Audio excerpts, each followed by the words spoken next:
Ajá, Franklin. Sí, mi hermana. Yo soy el hermano Franklin. Sí, hermano, ¿nos diriges en oración para comenzar ya esta mañana? Claro que sí, mi hermana. Excelente. Gracias, Déjenme. gracias. Bendito Dios, gracias por lo bueno que tú eres, Señor. Gracias por darnos la oportunidad de seguir aprendiendo en este día, Señor, con nuestros hermanos de Lacey, Dios Rey. Gracias porque sabemos que el conocimiento que viene de ti es necesario adquirirlo, Señor, para que tu obra pueda funcionar cada vez mejor, Señor. Gracias por esta gran oportunidad, Señor, que nos das de tener a mi hermana para que nos dé clase. Permítenos, Señor, aprender mucho en este día, Señor, y que sea aplicable en nuestras vidas, que lo podamos aplicar durante toda nuestra vida, Señor. Gracias por tu gran amor, bendito Rey, en Cristo Jesús. Ponemos esta clase en tus manos. Amén. Amén.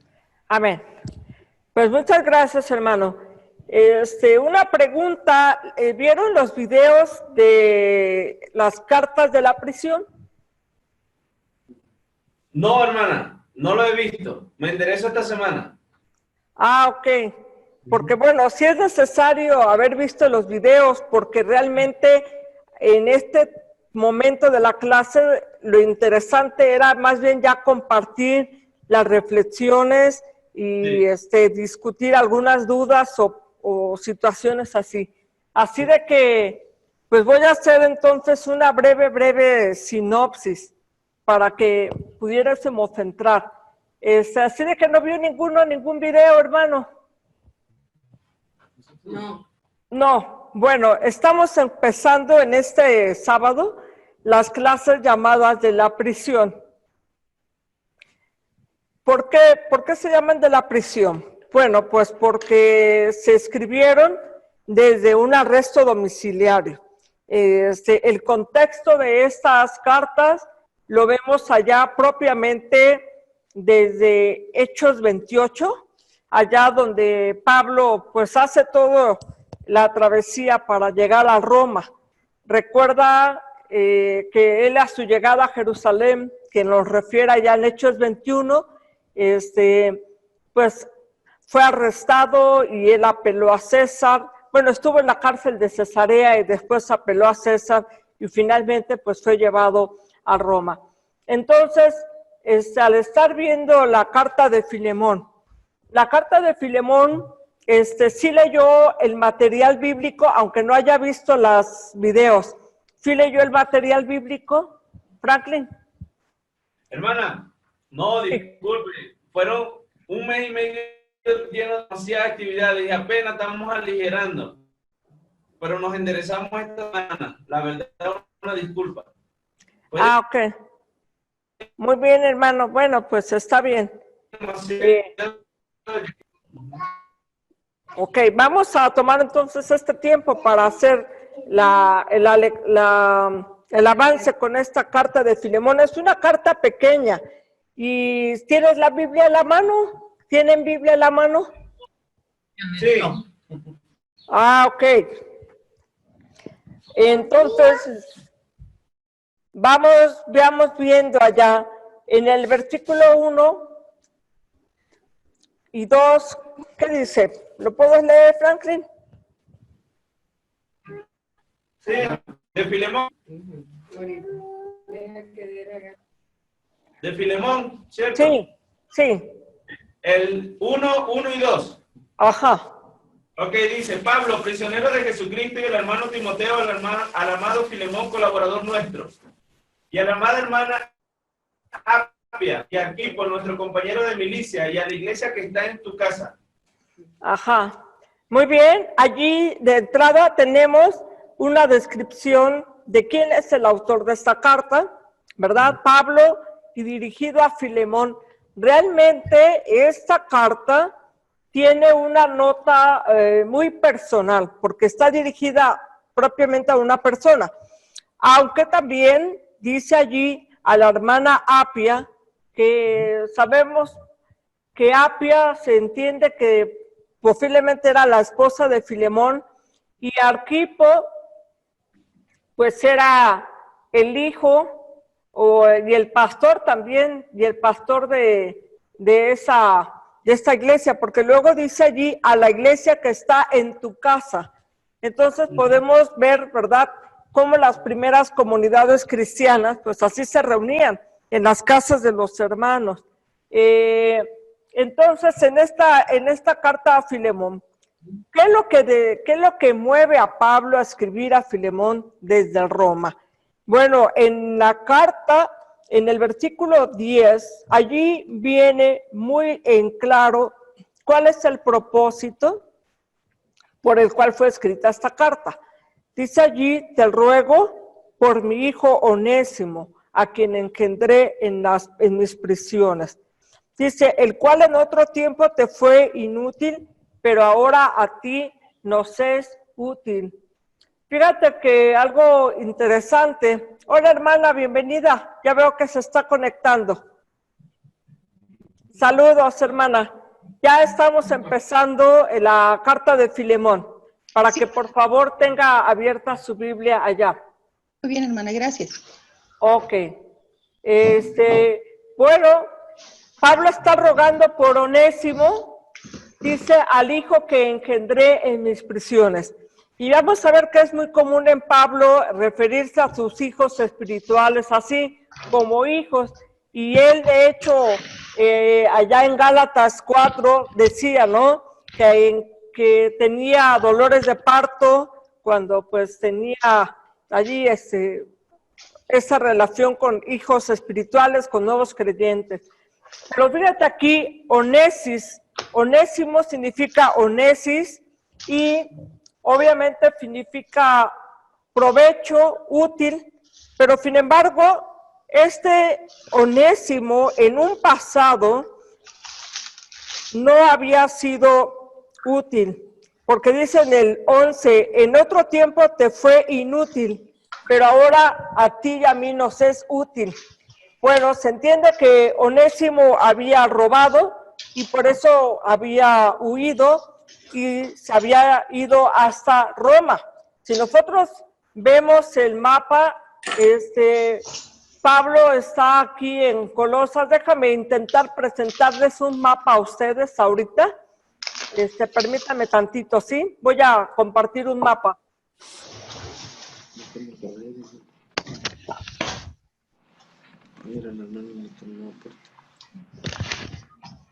Fíjate que no lo puedo hacer, no lo encuentro. ¿Cómo Ahí lo...? está. Sí, Ahí yo lo está. estoy viendo. Yo lo estoy viendo. Yo también. Dice aquí ¿Ya lo Efesios. están viendo? Sí. Ok. Se ve en la pantalla y se ve su cursor indicando ahí por... Ok. Por mira. Perfecto. Pues miren, ya Pablo está aquí en Roma, en la cárcel, en el arresto domiciliario, y está dirigiéndose a Filemón. Y Filemón se cree que estaba, miren, aquí está Éfeso, y muy Éfeso. cerca de Éfeso, en esta zona, estaban las ciudades gemelas, Colosas, por donde estaba Filemón. Entonces, fíjense, desde aquí, un esclavo huir hasta acá, pues Sí. realmente vemos que es una distancia considerable, ¿no? Y más para esos tiempos que no tenían pues los transportes, los medios de transportes como tenemos ahora. Entonces, un refugiado se va hasta Roma. Y entonces, ahora Pablo lo está mandando. Él es el portador de la carta, ¿verdad? Lo está mandando. Y ahora el detalle está que al mandarlo aquí junto con Tíquico, pues Onésimo corre un riesgo. Si él se presenta así, la ley estaba, digamos que autorizaba que pudieran matarlo, porque era un fugitivo. Entonces, es por eso la necesidad de Pablo de interceder por Onésimo. Y le dice, recíbele, fíjense cómo dice el versículo 12, recíbele como a mí mismo. Pablo tiene interés de recibirlo como a él, que lo reciba como a él mismo. A ver, vamos a ver. Hola, hermanos. Estoy escuchando mucho ruido en alguna, parece que... Ya. Yes. Hermana Adriana, ¿sí me escucha bien? Yo le escucho muy bien, hermana, y yo no tengo aquí ningún ruido, no escucho de mi computadora nada, está todo bien. La oigo a usted muy bien. Perfecto. Es que yo estaba escuchando un ruido muy intermitente. Bueno, una pregunta, hermana Adriana. Dígame. ¿Usted vio el video de las cartas de la prisión? No vi todas, hermana, no pude ver todas. Ok, pero sí vio, por ejemplo, Filemón. Sí leí algo, hermana, sí. Sí la vio. Ok. Bueno, hemos hablado un poquito del trasfondo, ¿no? De Sí, este sí, sí. fugitivo que llega a Roma y que Pablo pues escribe para interceder. Sí. ¿Qué es lo que le llamó la atención de esta carta? Para ir compartiendo con los hermanos que están allá, los hermanos de Zacatecas. Sí, hermana, permítame que aquí me perdí ya aquí. De lo que me llamó de Filemón, aquí de Pablo y Filemón, es ese amor, ese cuidado, esa preocupación de restauración, Ajá, la restauración. Como usted bien dice, Filemón estaba en peligro de muerte, ajá. un social no le favorecía nada. Y el que Pablo se tome ahora sí que la molestia, el tiempo de preparar esta carta y mandarle a Filemón, mandarle la carta de con Onésimo, habla de ese cuidado de restauración y ayudar a este nuevo creyente a continuar en la vida cristiana, a demostrar que ha cambiado. Esa es la parte que me llamó a mí más la atención y también la docilidad de Onésimo. Yo pienso que Onésimo tenía mucho miedo por la situación que él estaba pasando, ¿sí? Sí. Lo que a mí me llamó la atención principalmente en esta carta. Gracias, Sí. hermana, por compartir. Sí. Pues claro que vemos eso, ¿no? Y realmente era necesaria la intervención de Pablo para poder animar a Filemón, aunque Pablo, ¿verdad? Es muy, digamos que cuidadoso en manejar este asunto, porque empieza diciendo, te ruego por amor, siendo como soy, Pablo anciano. Fíjense cómo está manejando eso para ir preparando el terreno para hacer la petición que va a hacer. Entonces, ¿verdad? Te ruego por amor, yo Pablo ya anciano, además prisionero. Y luego dice, te ruego. Fíjense que en el original diría, te ruego por mi hijo que engendré en las prisiones, Onésimo. O sea, hasta el final aparece el nombre y no como en las traducciones nos los ponen aquí, te ruego por mi hijo Onésimo, a quien engendré en las prisiones.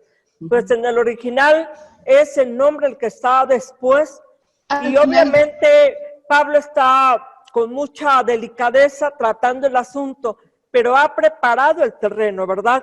Ahora, fíjense también otra cosa muy importante que podemos ver en esta carta como aplicación. Pablo, aunque sabe que tiene la autoridad, como para ordenarle a él, tú recíbelo, bueno, exigirle, o bien quedarse con Onésimo. Pero fíjense cómo dice en el 14, no la quise hacer sin tu consentimiento. O sea, quiero ponértelo de manifiesto porque seguramente Pablo tuvo que haber trabajado con Onésimo, ¿verdad? Para animarlo a regresar con su dueño, diríamos, porque en realidad como esclavo él tenía un dueño, no un patrón, sino un dueño. Entonces, obviamente le dice, ¿verdad? Pablo, nada quise hacer sin tu consentimiento. Yo creo que aquí vemos un gran cuidado y lección para ver cómo manejar la autoridad ante los demás, ¿no? O sea, con ese respeto, con esa consideración que Pablo hace para Filemón. Creo que aquí tengo en la pantalla, aunque no veo el rostro, pero me aparece el nombre del hermano Samuel. Hermano Samuel, Me gustaría que si usted pudiera abrir su pantalla o que lo pudiésemos ver, me gustaría que usted también comenzara a participar y compartir con nosotros lo que usted ha aprendido. Yo no veo más hermanos que estén conectados, pero bueno, creo que no se puede. Vamos al versículo 15. Sí. En el versículo 15, hermana Adriana, de favor lo quisiera leer. Sí, claro que sí, dice así. Porque quizá para esto se apartó de ti por algún tiempo, para que lo recibieses para siempre. Ajá. Fíjense cómo Pablo maneja digamos, tal vez, algunos llaman el tal vez teológico, porque dice, quizás por eso se apartó por un tiempo. Pablo ve ahora un propósito. No es que haya sido la intención de Onésimo apartarse para después regresar, por supuesto que no. Pero Pablo dice, mira, después de todo, todo esto tiene un sentido y un propósito, ¿no? Y entonces dice, quizás por eso se apartó, pero ahora dice, recíbele para siempre. Y ya, ahora sí que ya no como esclavo, sino como hermano amado. Le cambia la posición, ¿verdad? Cambia la posición. Cambió la posición, por supuesto. Dramático, sí. Dramáticamente. Pero ahora fíjense, hay un detalle. ¿Ustedes qué piensan? Cuando regresó Onésimo, ¿habrá dejado de ser esclavo? O sea, ¿habrá dejado de trabajar para Onésimo? ¿Para Filemón, que diga? ¿Qué piensan ustedes? Yo pienso que Onésimo, o sea, en esos tiempos un esclavo era esclavo siempre hasta que pudiera comprar su libertad. Y eso pues estaba bien difícil, que juntara el dinero suficiente. Tenía que suceder un milagro para que él pudiera juntar el dinero y comprar su libertad. Esa sería una de las maneras. Vemos que aquí no, aquí Onésimo, yo creo que me da la impresión de que Onésimo era una buena persona en medio de todas las cosas, a pesar de que cometió ese robo. Pienso que estaba buscando una mejor situación de vida, por así decirlo. Y de ahí que su robo escapó y buscó estar libre y se encuentra con Jesucristo por medio de Pablo. Aquí lo que veo es que él se da cuenta que él sigue siendo esclavo. Y por lo que leí aquí en el manual y comentarios que usted hace y otros comentarios que he escuchado, el Espíritu Santo estuvo trabajando en el corazón de Onésimo, de forma tal que ahí es donde digo que veo la docilidad de él al obedecer a Pablo y regresar con Filemón. Pero él está consciente que él sigue siendo esclavo. Él está consciente de que ahora, si antes sirvió pues, y falló, pues ahora con mayor razón va con su amo, ¿verdad?, a servirle. Él va en posición de esclavo, él va ahora sí que humilde, sujetándose a lo que Pablo le dijera, a regresar a su antiguo dueño y a ser esclavo. Y aquí la parte que me llama la atención de Pablo es que le dice a Filemón, ya no lo recibas como un esclavo. Seguramente lo va a seguir siendo, pero ya no lo trates como tal. Sí. Trátalo como tu hermano en Cristo, o sea, con un nivel de confianza diferente al de un esclavo, aunque siga siendo tu esclavo. ¿Verdad? La otra parte que sigue, desconozco yo, no investigué en las costumbres de ese tiempo, si un amo podía dar la libertad a sus esclavos a voluntad. Eso lo desconozco, eso ya no lo investigué. Pero si así hubiera sido, yo creo que por eso Pablo le hablaba a Filemón, ¿verdad? Sí, esa parte la desconozco, ¿verdad? La costumbre de aquel tiempo en cuanto a que el amo le diera libertad al esclavo, eso no lo sé. ¿Y por qué dejó de ser? Sí, bueno, se dice que sí, en un momento dado los amos podrían dar la libertad a sus esclavos, pero bajo ciertas circunstancias, por ejemplo, cuando eran ya muy viejos, como para que pudieran ir a morir a su tierra o con su familia. Entonces, dice que en esas circunstancias, cuando ya eran muy ancianos o que estaban enfermos, o bien si ellos de alguna manera lograban juntar un dinero, que obviamente era bastante caro, pues un esclavo podía llegar a comprar su libertad. Pero también hay que entender algo. muy interesante. En ese tiempo de Pablo, dicen que la mayoría era esclavo, inclusive maestros o médicos, fíjense, aún en posiciones de, digamos, que de un servicio más calificado, Sí, también eran esclavos. Y muchos dicen que la vida era más fácil para alguien que era un esclavo porque podía tener la protección de su amo y, digámoslo así, casa y comida asegurada, ¿no? Claro, si les tocaba un buen amo, pues qué mejor. Algunos quizás no les podía tocar un mal amo, les tocaba un mal amo o un buen amo. Pero en el tiempo de Pablo realmente la esclavitud era común. una forma, un estilo de vida para muchos. Era algo así como que convenía más ser esclavo, ¿no? En un momento dado, dada tu condición económica, era mejor en cierta manera. Sí, yo creo que es como pensar ahora nuestro tiempo como una situación en la que muchos o la gran mayoría es asalariado o trabaja para algún patrón, ¿no? Sí. Y ahora son empresas, pero al final de cuentas son trabajadores y no toda la gente es empresaria o Sí. independiente, ¿verdad? Entonces, Sí, ok. pero fíjate cómo Pablo, en una circunstancia de la esclavitud, no va a abolir la esclavitud, pero sí va a introducir un principio que a la larga terminaría por abolir la esclavitud. Precisamente el introducir ese trato de hermano, ¿no? Ahora Sí. dice tratar como un hermano. Muy bien. Sí. Y bueno, eso es importante. Ahora, Pablo dice, ¿verdad? Si en algo te dañó o te debe, ponlo a mi cuenta. Entonces Pablo está dispuesto a asumir el costo, pero también le dice a Filemón, pues en realidad, mira, tú también me debes, ¿no? O sea, porque Sí. él se había convertido gracias al ministerio de Pablo. Sí, sí. Bueno, otro detalle que vemos aquí que me gusta, fíjense, importante lo que está diciendo Pablo en el versículo 22. Hermano, por favor, el hermano Franklin, ¿puedes Ajá. leer el versículo 22? Claro, hermana. Dice, Gracias. prepárame también alojamiento, porque espero que por vuestras oraciones os seré concedido. Pablo tiene la esperanza de salir libre de ese arresto. De regresar. Sí, él tiene la esperanza de salir en libertad. Entonces es algo que vemos en esta carta también interesante. Y yo lo que veo como una aplicación es como Pablo dice, ¿no? Prepárame un cuarto, porque de que voy a salir por la respuesta de las oraciones.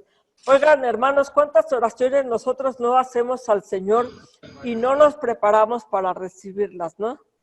Sí. Yo Sí. creo que aquí Pablo dice, yo confío en Dios que Dios va a contestar esa oración. Qué Ahora, bueno. como ya Hechos termina en ese capítulo donde está el arresto domiciliario, ya no sabemos más de la vida de Pablo, de sus viajes. Realmente ya no sabemos porque termina con Hechos 28 y ya no sabemos, pero Sí. podemos pensar que sí llegó a visitarlo. A salir. Sí, seguramente sí. Pero Sí. bueno, él dice, prepárame porque yo voy a, y espero, ¿verdad?, salir pronto en libertad. Entonces, una de las cosas que vemos aquí es que sale, ¿verdad? Sale, tiene la esperanza de salir y obviamente, eso es una gran bendición de la confianza que tiene Pablo respecto a la oración. Ahora, ampliando un poquito más, que la Biblia no lo dice, pero según los comentaristas, dicen que allá en el 110, más o menos estamos hablando 50 años después de que se escribió esta carta, dice Sí. que Ignacio fue arrestado para ser ejecutado y desde la prisión de Esmirna, él había escrito una carta al obispo de Éfeso. ¿Y saben cómo se llamaba el obispo de Éfeso? Onésimo. Oh. Onésimo. Entonces, algunos creen que los eruditos afirman ¿Quién? que ese Onésimo, esclavo del Filemón, llegó Sí. a ser el pastor de la iglesia. Entonces, Sí, puede qué ser. sí. Sí. Y yo creo que es lo que también pudiera explicarse, porque en Éfeso es como se da, ¿verdad?, el punto de la recopilación de las cartas. Entonces, ¿cómo podemos entender que una carta tan personal haya llegado a formar parte de la Biblia, ¿verdad? Una carta tan personal. Hola, hermano, ¿cómo está? Saludos. Saludos. ¿Cómo está, hermano? ¿Bien? Muy bien, gracias a Dios. Aquí andamos, hermana. Nomás que no me podía conectar, pero ya me conecté. Qué bueno. Gracias, hermano. Una pregunta, ¿usted vio el video o leyó sobre la carta de Filemón? La carta de Filemón, hermana, sí la leí. Ah, perfecto. A ver, desde una participación suya, ¿qué es lo que más le llamó la atención de esa carta y cómo pudiéramos aplicarla? Yo creo que primeramente, hermana, buenos días a todos. Yo creo que aquí nos habla del amor de Cristo reflejado tanto en Pablo, también como en Onésimo, porque, y obviamente en Filemón, porque hablando de esos tiempos tan difíciles, en los que, bueno, pues estaba empezando el Evangelio, y en cuanto a pues la doctrina del perdón no está tan arraigada, porque estamos hablando de personas que están conociendo el Evangelio, ¿cómo es que reciben con solicitud esta petición del apóstol? Obviamente el apóstol, bueno, ya pues más maduro en el Evangelio, pero estos otros dos personajes que vemos aquí, ¿cómo es que tienen que, tanto uno, aceptar el perdón y el otro, vivir el perdón? Hay que aprender a vivir el perdón también, en el caso de la falla de este hombre. Entonces, yo creo que el amor se refleja en los tres. La obediencia a la Escritura en cuanto al perdón, lo que Jesucristo enseñó. Jesucristo enseñó a perdonar y a amar. Ese fue su ministerio. Entonces, vivirlo y hacerlo, creo yo que es algo de lo que a mí me llama mucho la atención, porque nosotros en la actualidad difícilmente entendemos esto, hermano. A pesar de que lo vemos diario, sabemos que es una parte de nuestra vida como cristianos. A veces, hermano, es muy complicado. Y en esto nos refleja, para mí en lo personal, me deja la enseñanza de que tenemos que aprender a escuchar la voz de Dios para poder perdonar. Eso para mí es lo más importante. Muchas gracias, hermano. Pues sí, efectivamente, ¿verdad? Pablo va a hacer énfasis mucho en el perdón y obviamente esa restauración y esa aceptación de Onésimo, pues es una muestra clara de cómo el cristiano, pues debemos de perdonar, ¿verdad? Y pues es una carta preciosa, aunque es tan breve, pero realmente es una gran enseñanza lo que nos está hablando allí esa carta. Bueno, hermanos, para poder economizar el tiempo respecto a las otras, revisar las otras cartas que tenemos que ver, ya le hemos dado una media hora a Filemón, vamos a pasar a la carta de Colosenses. Sí. Colosenses, y todos por favor allá ubiquémonos con la Biblia en la carta a Colosenses.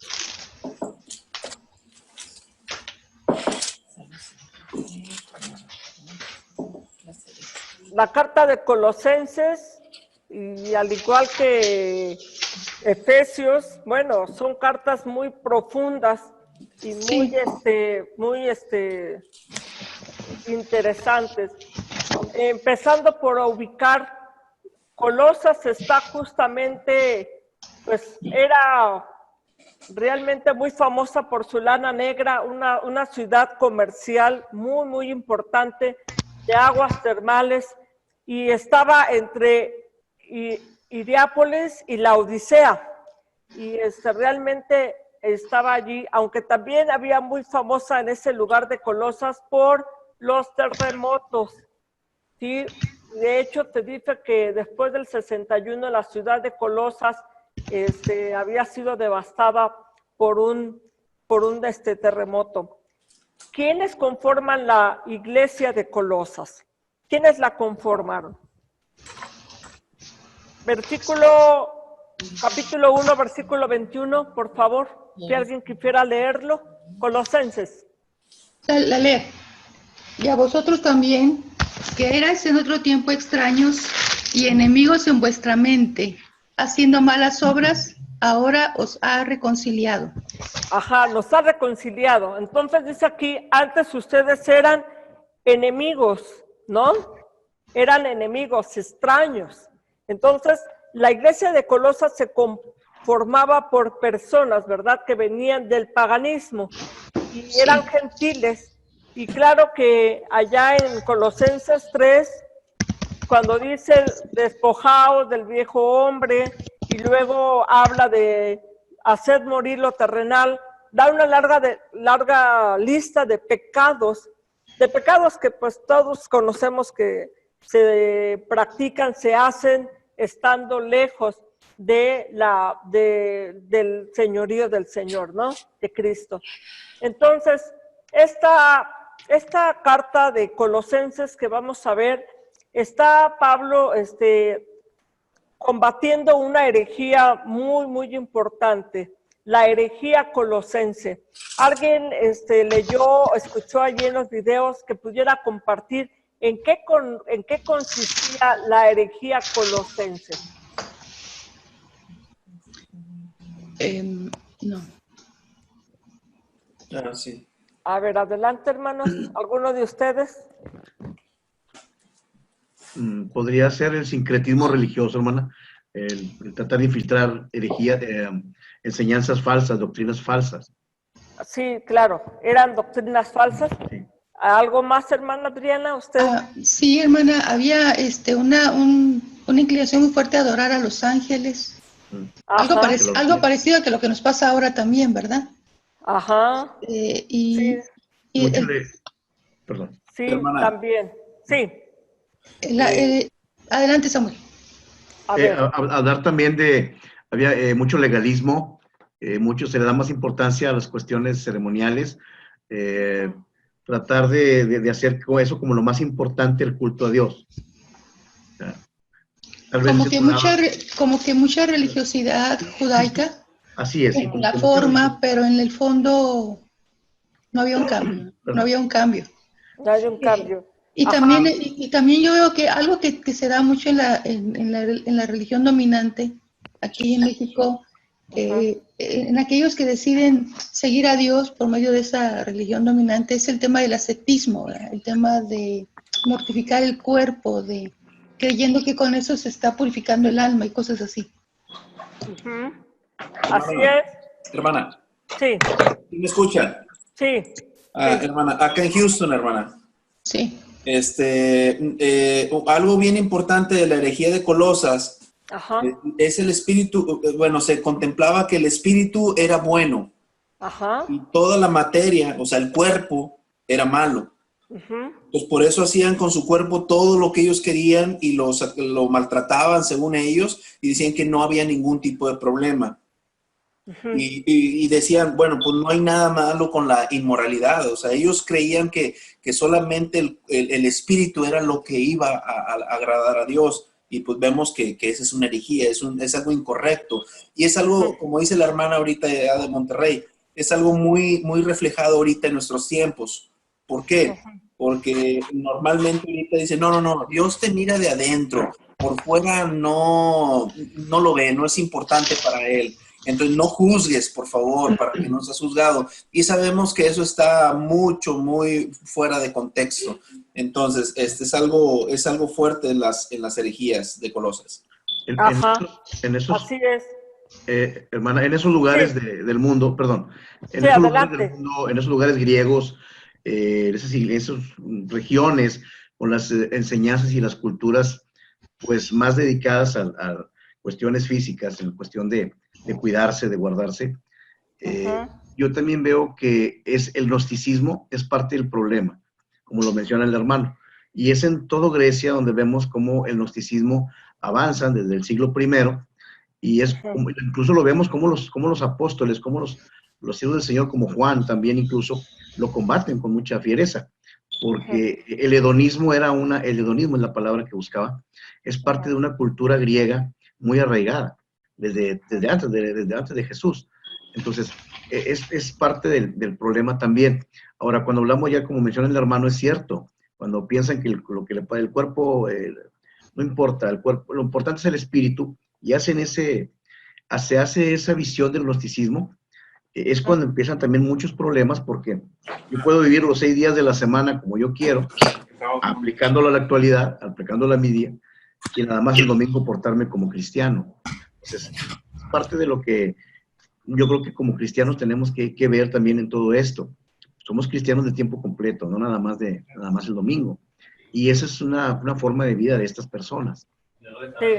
Bueno, hablando un poquito más sobre la cuestión del gnosticismo, porque vamos a ver aquí en Colosenses, es una carta con una cristología, de verdad, súper amplia y profunda, que habla de la grandeza de Cristo.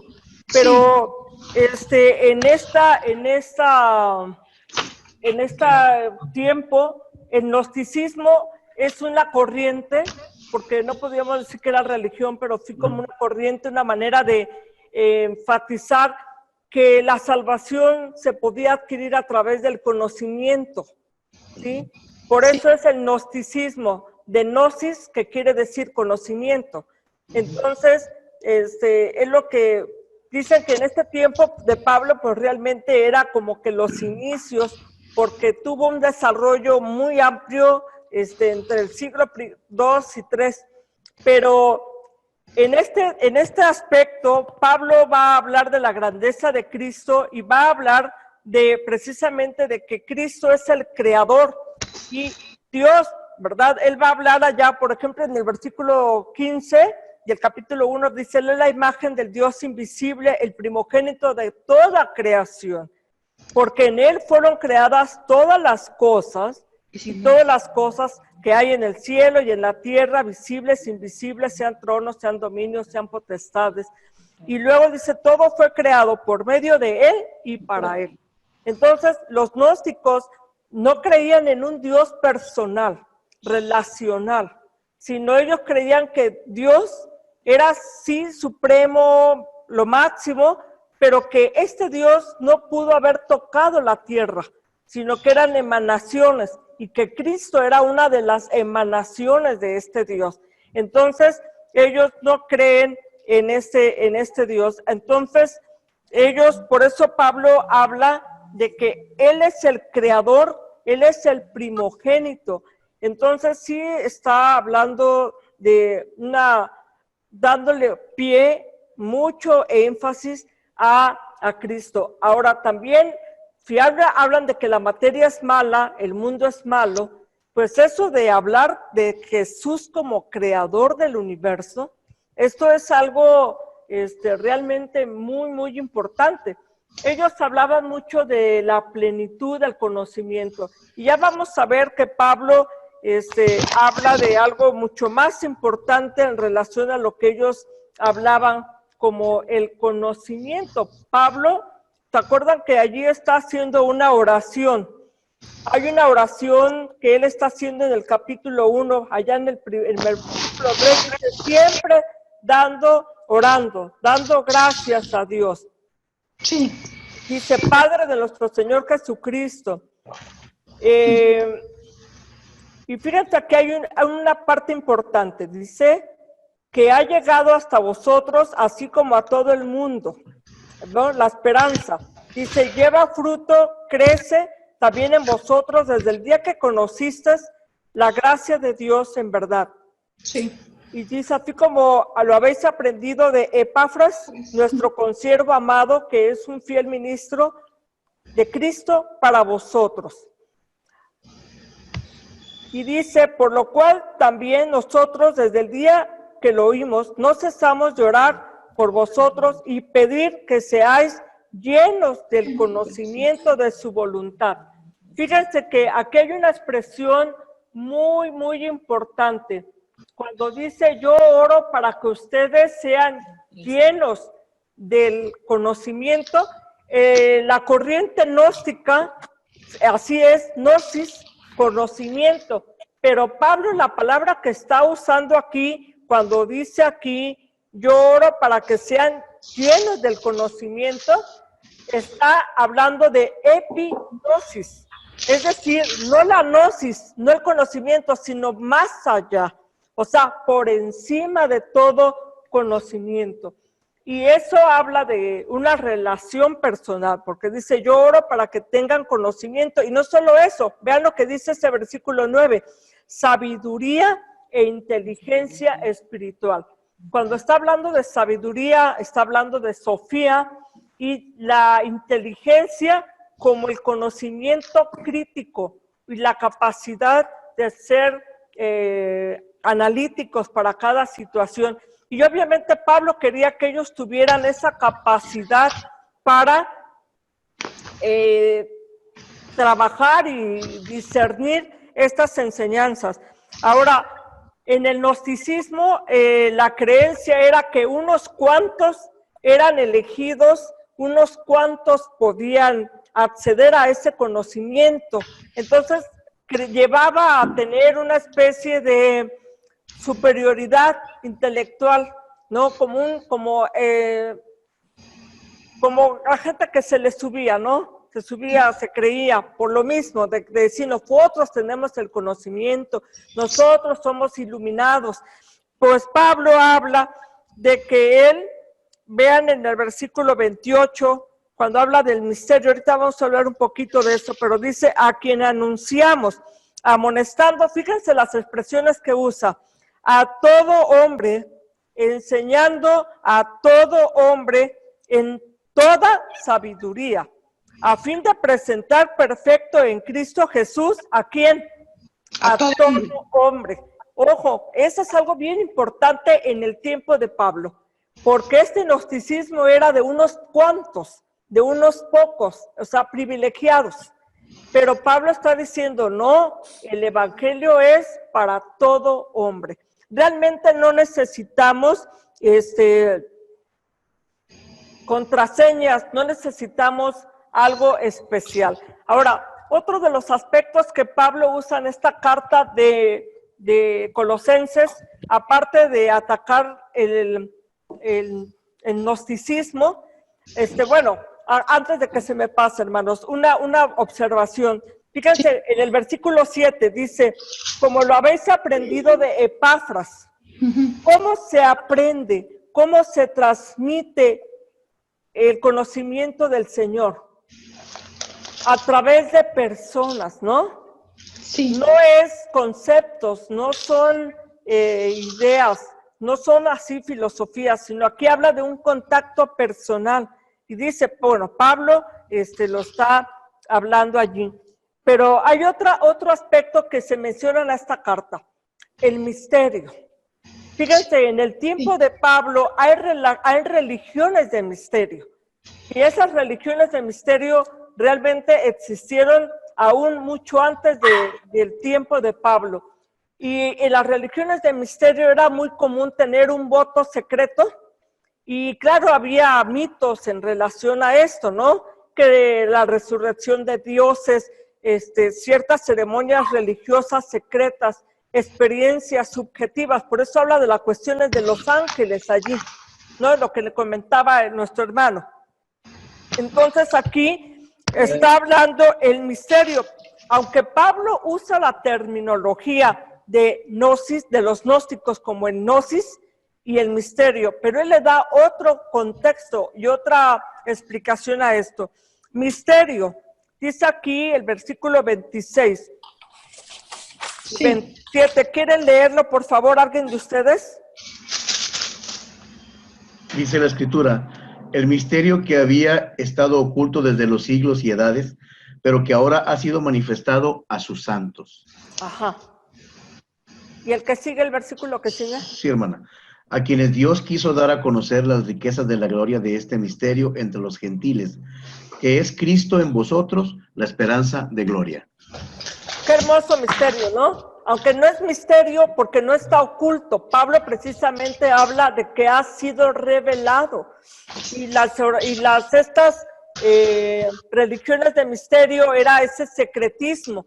Y Pablo dice, no, aquí en el Evangelio no vivimos en el secretismo. Pero qué hermoso, es Cristo en vosotros, la esperanza de gloria. Ese es el misterio. Y luego dice acá, en el capítulo 2, versículo 2, dice, para que sean consolados sus corazones, unidos en amor, hasta alcanzar todas las riquezas del pleno conocimiento, fíjense las expresiones, del pleno conocimiento, a fin de conocer el misterio de Dios, el Padre y de Cristo. Dice, en quien están escondidos todos los tesoros de la sabiduría y del conocimiento. Esto digo para que nadie nos engañe con palabras persuasivas, que nadie los engañe. Realmente, este Cristo es revelado, entonces ya no es ningún misterio en este sentido. Ahora, ¿qué es lo que, cómo presenta Pablo a Cristo en Colosenses? ¿Alguien quiere compartir? ¿Cómo lo presenta? ¿Nos sirves el café, por favor? Pues, perdón. No, es que yo veo aquí el hermano Rafael, y yo no sé si él quisiera participar porque ha estado muy callado. Hermano Rafael, ¿cómo estás? Saludos. Buenos días, hermano. Hermano, buenos días. Buenos días. No, pues estoy aquí entré un poquito tarde a la clase, pero estamos aquí poniendo atención, ¿sí? Ah, ok. Pues sí, estaba hablando del noticismo y lo que estaba explicando ahí Pablo, ¿no? Estaba haciendo una referencia de que no era el conocimiento humano, sino era el de Dios, ¿no? Era que el conocimiento de Dios ya estaba dispuesto para todos nosotros a través de Jesucristo. Bueno, ¿alguien más? Sí, hermana. A ver, hermana, la hermana había Primero pedido las la damas, palabra, la hermana Adriana. primero las damas. Gracias, Samuel, gracias. Antes de que tú digas, ¿verdad? Yo te gano. Adelántate. No te creas. Bueno, yo lo que yo veo de Cristo, aquí en Colosenses yo creo que es una de las cartas más ricas teológicamente hablando, donde se muestra a Cristo como la cabeza de la iglesia. Ajá. Y también como el creador supremo del universo. Hay muchos pasajes aquí que me deleitan, pero en el capítulo 1, los versos del 15 al 18, a mí son así como que la columna, la carnita, lo sólido, el fundamento, ¿verdad? Donde sale que Él es la imagen del Dios invisible, el primogénito de toda creación. Así es. Por Él fueron creadas todas las cosas. Todas las cosas. Las que hay arriba en el cielo, las que hay debajo de la tierra. O sea, lo llena todo. Nos dice también que Él es antes de todas las cosas y todas las cosas en Él subsisten. Él es la cabeza del cuerpo de la iglesia. Entonces, para mí es algo así como que Pablo da una estocada fuerte ahí y de ahí se planta y empieza a desarrollar todo lo demás. Así es. Realmente ese es el punto muy clave. Él es la cabeza del cuerpo que es la iglesia. Y esto es importante porque aquí en la carta de Colosenses, Pablo presenta a Jesús como la cabeza de la iglesia. Sí. Y en Efesios el énfasis va a ser la iglesia como cuerpo de Cristo.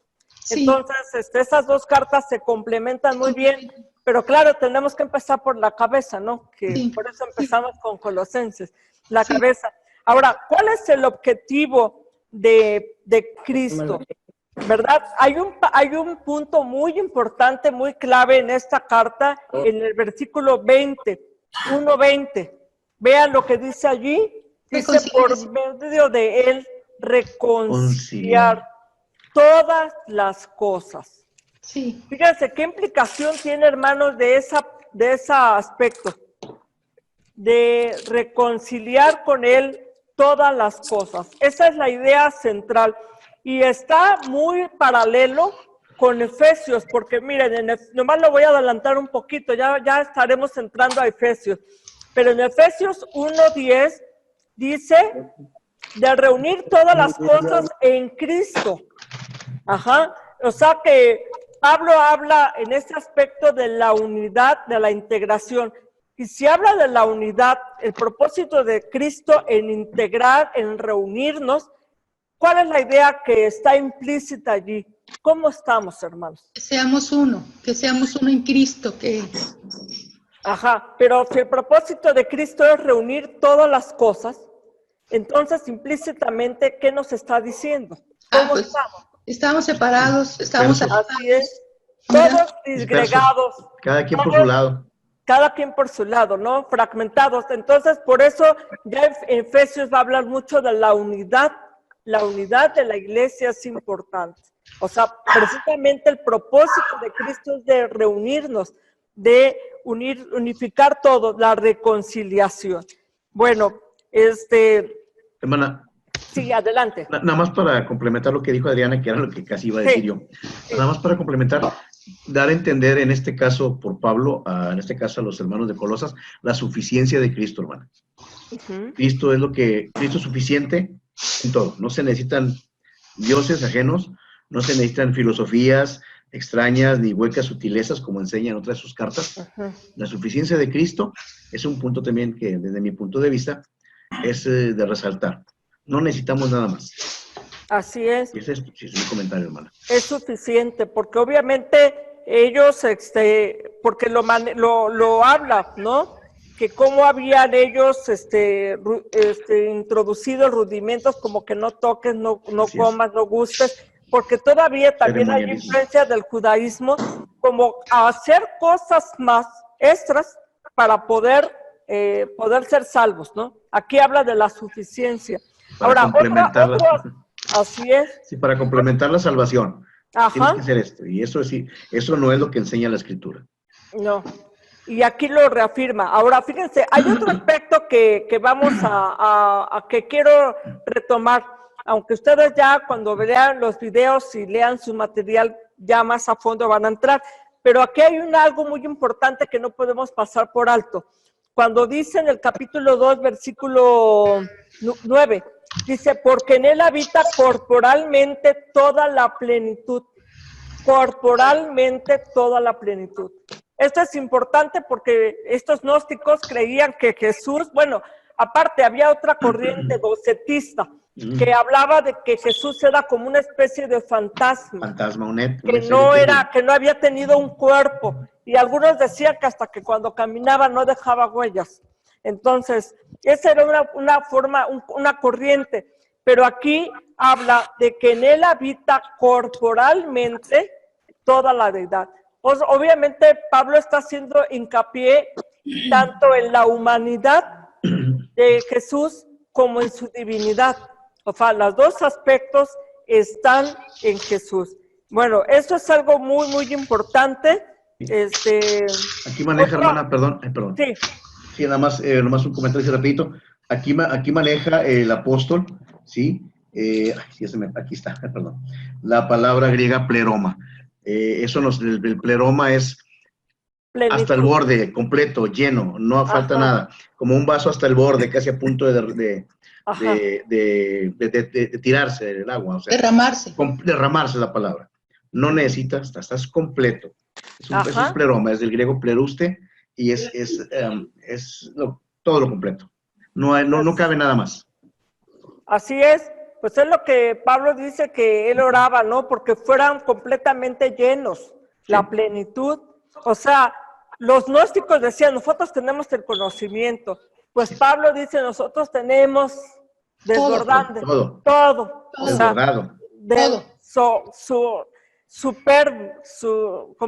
un superlativo, o sea, demasiado. Es lo que está hablando allá, ¿no? Realmente eso es algo muy, muy importante.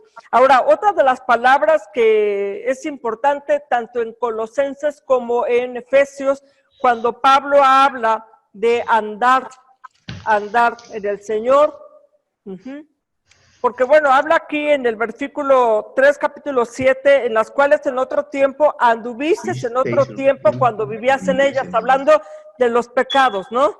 Sí. Que andábamos en otro tiempo. Pero ya en Efesios va a hablar mucho de andar. Cuando Pablo habla de la palabra andar, se refiere a un estilo de vida. Entonces, allá en el capítulo 4 dice, en el 5, andar sabiamente para con los de afuera, ¿no? Redimiendo el tiempo, andar. Eso es algo muy, muy importante. Andar revestidos como escogidos, dice allí Pablo en esta carta. Hermanos, otro comentario que quieran hacer respecto a la carta de Colosenses, porque todavía falta un detalle más que quiero señalar, pero espero que ustedes lo hayan visto allá como algo muy importante. Maestra, nada más mi comentario final sería en la parte de las filosofías, las herejías de los colosenses. Ajá. Precisamente ahí en este pasaje que usted nos habló de, Sí. para que seas llenos del conocimiento de su voluntad. Ah, sí. De su voluntad. Ahí queda implícito de que no es una idea abstracta. Ahí queda amarrado el tema de es conocer a una persona, tener una relación con esa persona, conocer cómo piensa, cómo siente, para que puedas conocer su voluntad. Y esto me hace pensar atrás en el Antiguo Testamento, en Jeremías capítulo 9, verso 23 y 24, donde él dice, no se alabe el sabio en su sabiduría, ni su valentía se alabe el valiente, ni el rico se alabe en sus riquezas, mas alabes en esto, el que se hubiere de alabar, en entenderme y conocerme. Ajá. Yo creo que es la parte más profunda, ¿no?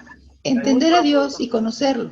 Dice que yo soy Jehová. Y termina el texto, que hago misericordia, juicio y justicia en la tierra, porque estas cosas quiero, dice Jehová. No lo menciona aquí el texto en Colosenses, pero tengo la idea de que Pablo estaba recordando esta parte del profeta Jeremías, ¿verdad? O sea, qué bueno que conocen muchas cosas, pero enfóquense en conocer y entender a Dios y en tener una relación personal con Dios. Y es por eso que habla de el conocimiento de su voluntad. Que lo que usted dice, y lo confieso como testimonio. Yo era una mujer que yo buscaba a Dios a mi manera, y para mí era buscar esas filosofías, ¿verdad? No me llenaba lo que yo conocía hasta entonces, hasta que hubo alguien que me habló de Cristo. Ajá. Entender que tu relación con Dios es con una persona y que Dios sí se preocupa por ti a nivel personal. Ajá. Muy bien, hermana, muchas gracias. Muy importante ese comentario que hace la hermana, porque efectivamente conocer a Dios no solamente es conocerlo, que yo lo conozco acá o que yo tengo una experiencia muy personal y muy mística o muy así, sino que tiene un aspecto de práctico. O sea, conozco a Dios para hacer su voluntad, para entender qué es lo que Él quiere de mí, ¿no? Eso es algo muy importante. Y claro que cuando está pensando en Jeremías, cuando dice, ¿no?, que nadie se alabe en conocimiento, sino en entender y conocer a Dios. Fíjense que la palabra que usa ya en el Antiguo Testamento, cuando se habla mucho del conocimiento, la palabra es yadá. Yadá es una palabra que habla de una experiencia personal. No está hablando de un conocimiento de conceptos, sino de una relación. Eso es lo que habla ya, muy, muy importante, una relación. Miren, ustedes ya lo van a tener para meditar y reflexionar a través de la lectura y ver el video, pero hay algo muy importante que también tenemos que ver aquí en Colosenses. En Colosenses 1, del 15 al 20, esa parte que ya la hemos mencionado, cuando dice que es la imagen de Dios invisible, bueno, toda esta sección es conocida como el canto cristológico. Un canto cristológico del 15 al 20. Pero fíjense que también en Efesios capítulo 2, versículos 6 al 11, cuando habla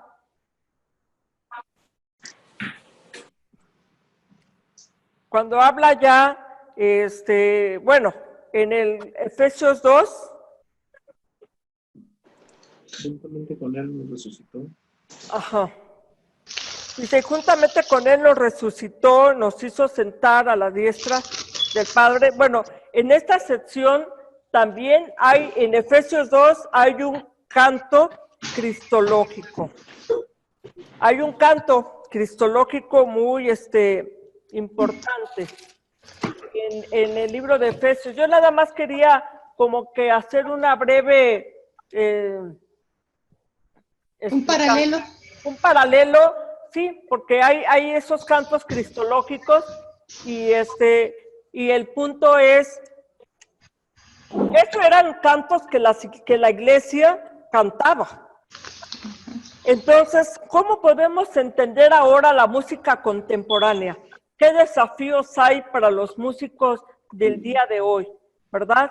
Yo creo que a veces tenemos que ver, solamente como un comentario, que los cantos que la iglesia primitiva cantaba eran cristocéntricos, Y doctrinales. cantaban a Cristo y hablaban, fíjense, con mucho contenido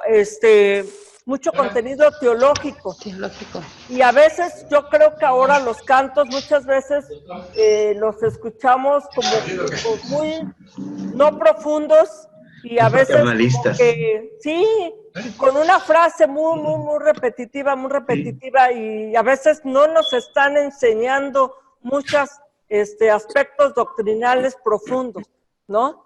No sé No cómo hablan lo de la- ven ustedes. No Sí. hablen de nuestra condición como humanos. Yo pienso que eso es importantísimo y es clave Ajá. para seguir, para que la iglesia siga caminando, para que la iglesia siga adelante. La Ujú. parte de el fundamento de la palabra, digamos que la palabra es nuestra raíz o nuestro fundamento, donde nos Sí. estamos alimentando, y todo lo que fluya, sea un canto, sea una acción, sea movido por la palabra, con ese conocimiento de la palabra y Ajá. el amor al Señor. Estoy de acuerdo con usted, maestra, en cuanto a que hemos caído, o muchos grupos cristianos han caído, o hemos caído algunos, en cosas muy emocionales. Emocional. No estamos llevando o enseñanza o canto motivado teniendo a Cristo como fundamento ni basado en la palabra, es mucho emocionalismo. Y es ahí donde hace varios años, bastantes años, me acuerdo que llevamos un estudio en donde se hablaba de Nadab y Abiú, que vinieron al Señor con fuego extraño, Fuego extraño. ¿verdad?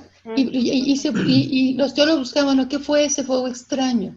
Bueno, cuando estamos movidos por el emocionalismo, no por la palabra. Porque el Señor quiere movernos espíritu, alma y cuerpo. O sea, que nuestra práctica sea en base a un conocimiento profundo del Señor y que llegue a una convicción a nuestro espíritu de que estamos dándole la honra y la gloria a Jesucristo, a Dios Padre, a Dios Espíritu Santo, a los tres. Y ese es el punto. Para mí, habría que analizar todos esos cantos, independientemente de su forma, el contenido. El ¿sí? contenido. Y otra cosa que ya sería paralelo, alterno, es, así como los alimentos, no todos son nutritivos, ¿verdad? Comemos comida chatarra, así también la música, ¿verdad? Así es. Tenemos que ser sabios en cuanto a qué estamos alimentando nuestra mente y nuestro espíritu. El tipo de música, si es música, digámoslo así, que nutre y mueve a la obediencia, mueve a la santidad, o es algo que nos está moviendo a las emociones, a la sensualidad. Esa es la que quería decir. Ya, cierro mi comentario. Incluso, Muchas gracias, hermana Adriana. Muchas incluso, incluso Sí, hermano. para complementar también lo que dice Adriana, pues es cierto. Cuando hablamos de toda la gloria y toda la honra para nuestro Dios, para nuestro Señor Jesús, es en base a reconocer lo que hizo por mí. Y en muchas ocasiones yo escucho cantos que no me hablan de eso. No me hablan de lo que Él hizo por mí, de cómo era yo, qué era yo antes de conocerlo. Porque le damos la gloria y la honra, lo alabamos cuando mencionamos su sacrificio en la cruz. Pero en muchas ocasiones escuchamos el canto y son cantos más de, como dice Adrián, es cierto, más triunfalistas, más apapachadores. No son cantos que de veras muestren cuál es mi condición.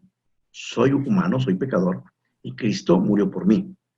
Él hizo todo el trabajo, todo lo pagó, pisó donde yo no pisé, donde yo debí pisar. Entonces creo yo que también es parte del complemento. Ya no están tan nutritivos como antes. No sé a qué se deba, ¿verdad? Sí, yo por ejemplo veo, ¿verdad? Por ejemplo, si nosotros vemos los himnos, que normalmente como que los himnos todavía conservan más esa riqueza doctrinal. ¿no? Digo, imagínate cantar un santo, santo, santo, Sí. ¿verdad? Tiene gran riqueza doctrinal ese himno. Pero realmente es importante porque miren, lo que está en Efesios y lo que hay en Colosenses, esos cantos cristianos, la iglesia los usó mucho para transmitir su fe, para compartir la fe. Ya ven que Lutero con la Reforma, bueno, llevaron al pueblo alemán para compartir la fe a través de los cantos. Hermano, adelante, quien está tomando la palabra, por favor. Es que la alabanza no es para nosotros, es para Dios. Así Y es. la alabanza tiene que ser honrar a Dios, no a nosotros. Estamos fuera de contexto ahí. Ahora la alabanza se usa para uno, pero es para Dios. Sí. Y uno tiene que expresar con la alabanza lo que es Dios. Ahora en nuestra relación no puede ser movida a emociones, ¿sí? Ajá. Porque las emociones no permanecen para siempre, siempre cambiamos de ánimo. Sí. Nuestra relación tiene que ser personal y es Claro. un énfasis que hace Pablo aquí también a los colosenses, ¿sí? Esto no es racional, esto es algo espiritual, esto es algo que uno tiene que llegar al Padre, ¿sí?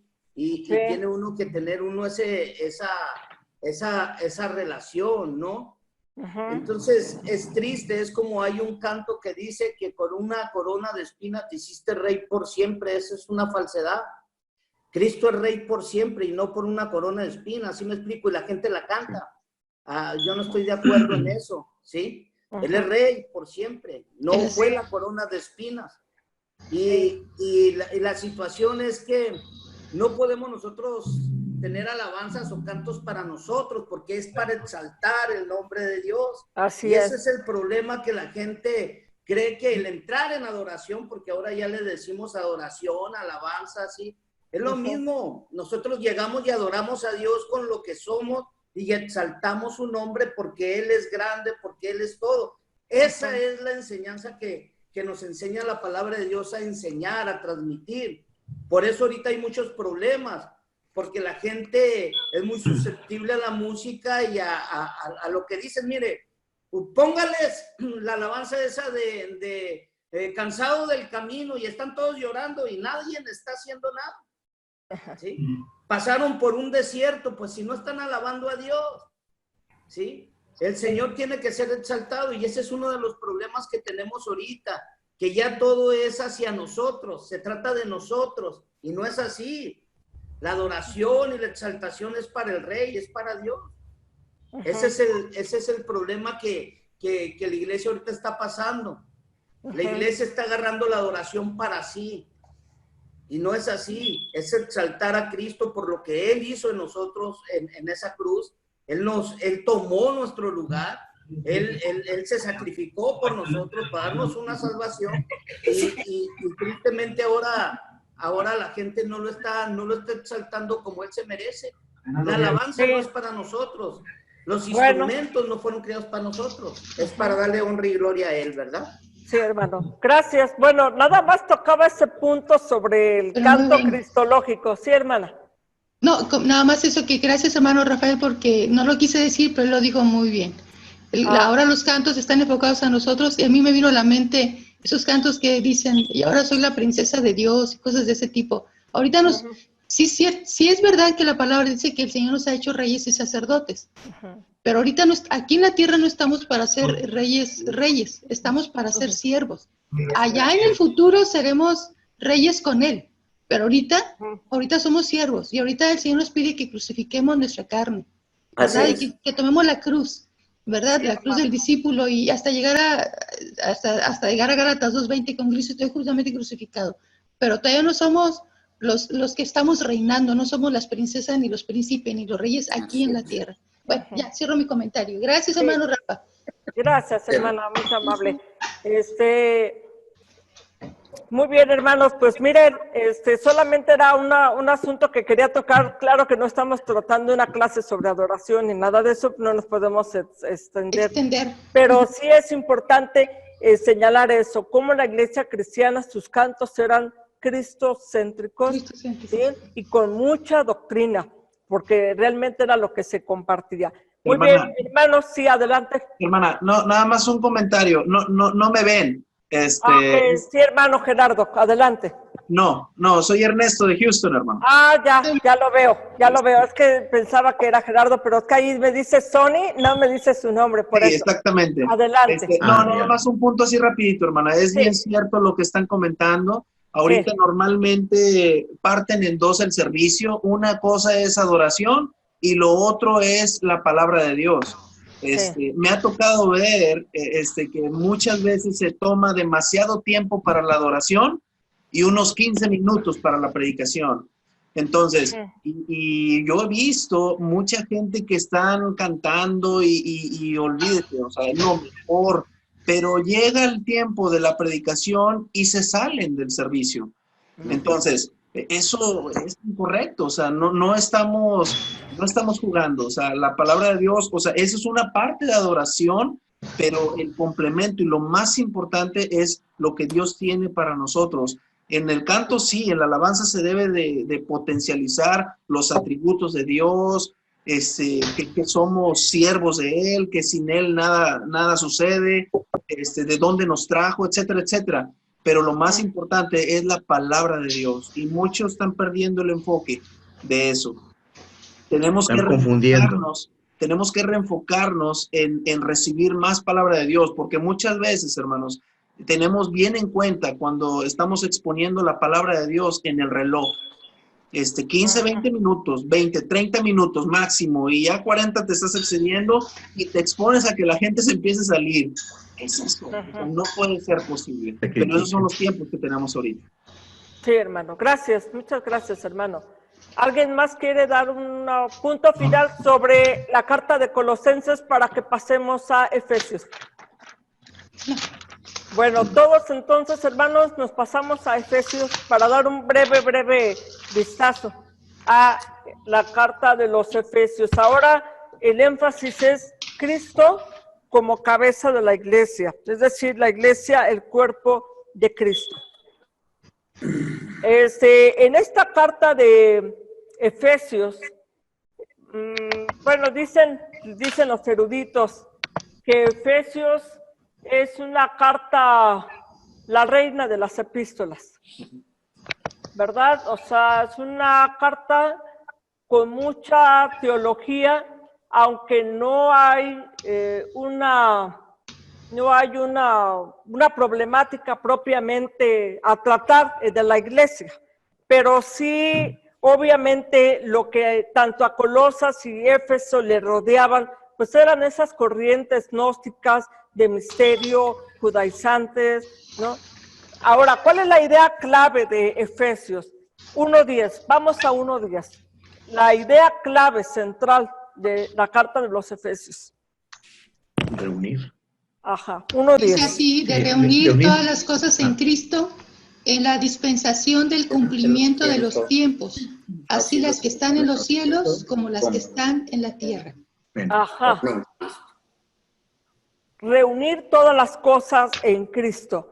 Y volvemos a ver esa frase de en Cristo, hay muchas veces. De hecho, en este capítulo 1 abunda muchas veces esa frase en Cristo, ¿verdad?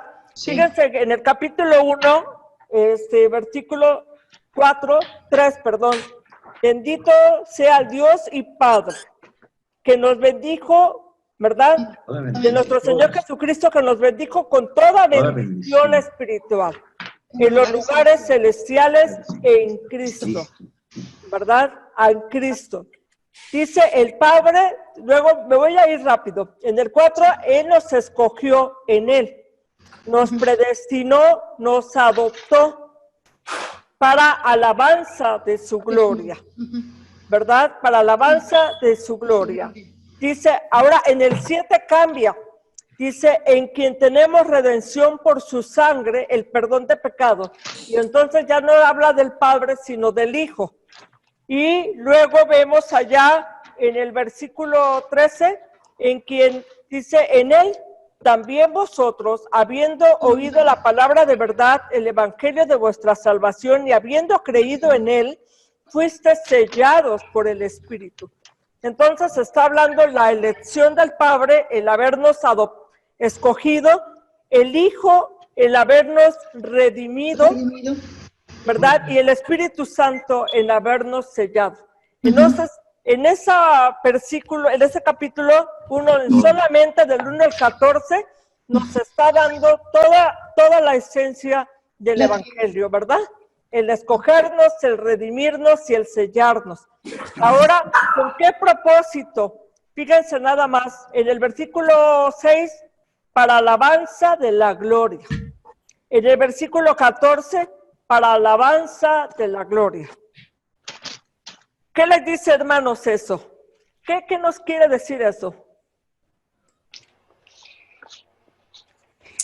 Hablábamos la vez pasada que la gloria de Dios es su carácter, su santidad. Ajá.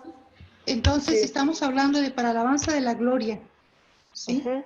Es para traer honra y gloria o reconocimiento del carácter santo de Dios. Así es. Hermano que está pidiendo la palabra, por favor, adelante. Buenos días. Luis, Fuimos, hermano Luis. sí, Luis, sí, que fuimos reconciliados con Dios para darle la honra y la gloria a Dios. Ajá. Así lo que es, yo fíjense que Fuimos salvos, fuimos reconciliados con Dios por medio de Cristo para que solamente a Él le demos la honra y la gloria. Es lo que yo entiendo en estos dos versículos. Ajá, muy bien. ¿Alguien más quiere compartir algo?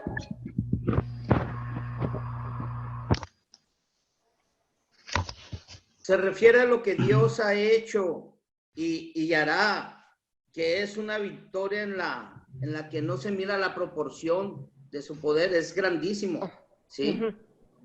Entonces, eso es lo que yo entiendo aquí, ¿sí? Ujú. Dios ha hecho y Dios hará, o sea, Dios cumplirá todas las cosas y es una gran victoria que nos ha dado. Ujú. Sí, muy bien. Fíjense que obviamente habla de una vida de propósito, una vida de propósito. Dice aquí, nos ha bendecido y Dios nos ha bendecido de esa manera, dándonos ese propósito en la vida. Ahora, fíjense, cuando hablaba aquí de reunir todas las cosas en Cristo, quiero hacer un paréntesis. Seguramente Pablo está viendo una metáfora en lo que él vivió respecto en la experiencia de ser un ciudadano romano. O sea, lo que hizo el Imperio Romano es cómo estableció una unidad en todo el imperio, la conocida como Paz Romana. Realmente Pablo ahora está tomando de ese ejemplo, así de esa paz romana, de esa unificación del imperio con una lengua, con muchas costumbres muy parecidas, el idioma, los caminos, todo unificó al imperio. Bueno, Pablo está pensando, así Cristo está unificando a todos. Realmente Él nos está uniendo realmente a todo. Así de que Pablo está viendo esas bendiciones que tiene el creyente. Y algo muy importante, ¿verdad? Que habla aquí Efesios. Me voy a pasar un poco al capítulo 4. Al capítulo 4, cuando dice, yo pues presto en el Señor, ruego que andéis como es digno de la vocación con que fuisteis llamados. Esa parte de andar, hermanos, andar como es digno, y todo en el capítulo 5 va a hablar también de andar en el Señor. Y eso habla de un estilo de vida. Pero aquí, hermanos, como andar como es digno, en este capítulo 4, andar, fíjense, 95 veces aparece en el Nuevo Testamento como una forma de conducirnos, Y aquí dice andar como es digno. Y aquí la palabra que usa para hablar de como digno es algo que hace subir la balanza. Imagínense una balanza que tiene dos pesas. Bueno, el cómo hemos sido llamados, Pablo quiere que andemos a la altura, que esté en el nivel, en el equilibrio de esa balanza. ¿Cómo podemos andar? Que nuestro comportamiento y nuestra vocación estén a la par, ¿verdad? Y ahí él va a decir con toda humildad, ¿verdad? Con toda humildad. Hermanos, hay que entender que en el mundo antiguo romano, la humildad no era una virtud. O sea, era asociado con una vida de servilismo, de esclavitud. Era despreciable.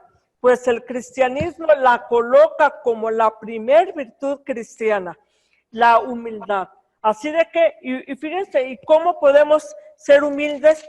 Pues así como Cristo se humilló, ¿verdad? Él se hizo humilde. Él se hizo humilde. ¿Y en qué grado se hizo humilde? ¿Hasta qué grado? ¿Ustedes lo recuerdan? Hasta la muerte y muerte de cruz. Hasta la muerte. Y muerte de cruz, ¿verdad? Y muerte de cruz. Y Así muerte es. de cruz. Así de que esa expresión y en esa sección donde vemos esa referencia, era un canto cristiano. Era un canto cristiano que la iglesia entonaba sobre la vida de Cristo.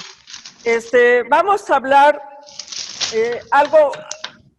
algo más respecto a la carta de Efesios. Quisiera que ustedes comentaran algo que quisieran enfatizar o que les había llamado la atención. Adelante. A ver, hermano Franklin. Ajá. Está muy callado. Opino, hermana. Pero una de las cosas que me agrada de Pablo es la responsabilidad que nosotros tenemos como siervos o hijos de Dios. Cuando hablamos, por lo menos en Efesios 4, desde el 11, podemos ver acerca de los dones. La traducción viviente lo expresa de esta manera. Dice, ahora bien, Cristo dio los siguientes dones a la iglesia: los apóstoles, los profetas, los evangelistas, los pastores y maestros. Ellos tienen la responsabilidad de preparar al pueblo de Dios para que lleve a cabo la obra de Dios y edifique la iglesia, es decir, el cuerpo de Cristo. Y aquí yo entiendo la gran responsabilidad como líder que tengo yo, en este caso, y que tenemos cada líder que ha llamado, de preparar al pueblo de Dios para hacer su obra, para hacer su tarea. No se trata de los pensamientos de nosotros o los ideales que tengamos nosotros, sino expresar su palabra, llevando a la reconciliación del mundo que está separado de Cristo, a Cristo, que es algo totalmente sólido y unido, pues. Entonces, en Efesios me gusta mucho esta parte porque entiendo prácticamente mi responsabilidad hasta el día de la venida de Cristo, ni siquiera hasta que muera, sino hasta la venida de Cristo. Muy bien, hermano, pues en este capítulo 4 que está haciendo referencia a nuestro hermano Franklin sobre los dones espirituales. Eso es algo importante porque lo trata Pablo en Efesios, lo trata Pablo en Romanos, ¿verdad? Y en Corintios había hablado sobre los dones espirituales. Pero ¿cuál es, fíjense, el propósito de los dones espirituales? Dice, para perfeccionar a los santos, para la edificación del cuerpo de Cristo, ¿verdad? Y eso es algo bien importante, porque ¿cuántas veces, si la iglesia es el cuerpo de Cristo, o sea, Pablo da a entender que esos dones son las funciones del cuerpo? Entonces, es algo importante. ¿Cuántos hermanos de las iglesias, ustedes sabrán, realmente tienen conciencia de cuál es su don y lo ejercen en el contexto del servir a la iglesia? Porque los dones eran para edificación de la iglesia, pero también para alcanzar a los no perdidos, porque estamos hablando aquí que habla de los dones que él da para, porque dice a unos apóstoles, a algunos evangelistas, a unos pastores, maestros. Y si hablamos de evangelistas, pues nadie evangeliza a los creyentes, se evangeliza a los no creyentes. Entonces, los dones también tenían esa función para alcanzar a los no creyentes. Pero fíjate que aquí hay algo interesante, porque cuando dice para perfeccionar, catacrismos, es una palabra usada para remendar redes. Entonces, da la idea también de que a los hermanos hay que capacitarlos, hay que exponerlos como que en forma, ¿no? Como quien dice, listos para que estén útiles, para que puedan pescar o para que estén en condiciones de hacer su labor. Pablo, vamos a ver eso un poco en la próxima clase que tengamos allá cuando veamos las cartas pastorales. Pablo le va a hablar a Timoteo, aviva el don. O sea, habla de ser equipado en el don, ¿verdad? O sea, de hacer crecer el don, de hacerlo fructificar. Adelante, hermana Adriana. Sí, hermana, gracias. Ahorita que preguntas sobre qué podemos comentar sobre Efesios, yo me enfoco en el capítulo 3. Ajá. El 3 y el 4, pero 2 puntos importantes en el capítulo 3. Sí. De los versos del 1 al 13 nos habla del misterio, parecido a lo que vimos en Colosenses. Otra vez Pablo utiliza esa palabra para llamar la atención de ellos y llevarlos a Cristo, ¿verdad? No a cosas misteriosas, esotéricas, ¿no? Sino acá dice el verso 4, leyendo lo cual podéis entender cuál sea mi conocimiento en el misterio de Cristo, misterio que en otras generaciones se dio a conocer a los hombres. ¿Y cuál es ese misterio? Verso 6, que los gentiles son coherederos y miembros del cuerpo de Cristo y copartícipes de la promesa en Cristo Jesús, misterio del Evangelio, ¿verdad? Entonces ahí habla del misterio. ¿Cuál es el misterio? Que todo mundo tiene derecho está preparado, Dios preparó la salvación para todo mundo. Ese es el mensaje. Somos coherederos con Cristo, los gentiles son coherederos. Ese es el misterio. Ese es el misterio, sí. Dice en el 9, en el 9 y 10, que ese misterio dice, para que la multiforme sabiduría de Dios, no la sabiduría del mundo, no todas esas filosofías, la sabiduría de Dios se dada a conocer por medio de la iglesia, ¿verdad? Cristo Jesús lo dice más adelante. Y en la segunda parte, dice los versos del 14 al 20, nos habla otra vez del conocimiento de Dios, de ese conocimiento, donde Pablo dice, doblo mis rodillas para que todos ustedes, ¿verdad?, sean llenos, sean fortalecidos del poder, con poder en el hombre interior por su espíritu. Y lo parte importante, 17, del 17 al 21, para que habite Cristo por la fe en vuestros corazones, a fin de que arraigados y cimentados en amor, o sea, tenemos que arraigarnos en Cristo, no en otra cosa, fundamentarnos en Cristo, no en otra cosa. Dice ahí, sean plenamente capaces de comprender con todos los santos, otra vez, la parte de integrar a todos, no es para unos cuantos, es para todos. ¿Cuál sea la anchura, la longitud, la profundidad, la altura? Y de conocer el amor de Cristo, que excede todo conocimiento. O sea, si se creen muy sabios, olvídense, el amor de Cristo excede todo eso. Para que estén llenos de la plenitud, otra vez el tema de la llenura. Y el verso 20, así como que el broche de oro, y aquel que es poderoso para hacer todas las cosas mucho más abundante de lo que pedimos o entendemos, según el poder que actúa en nosotros. Hay una condicional. Tú vas a poder hacer y entender todas las cosas según tú te dejes llevar por Dios, te dejes guiar por Dios, por su palabra y por su espíritu, por ese conocimiento de Dios. Y termina de ser toda la gloria.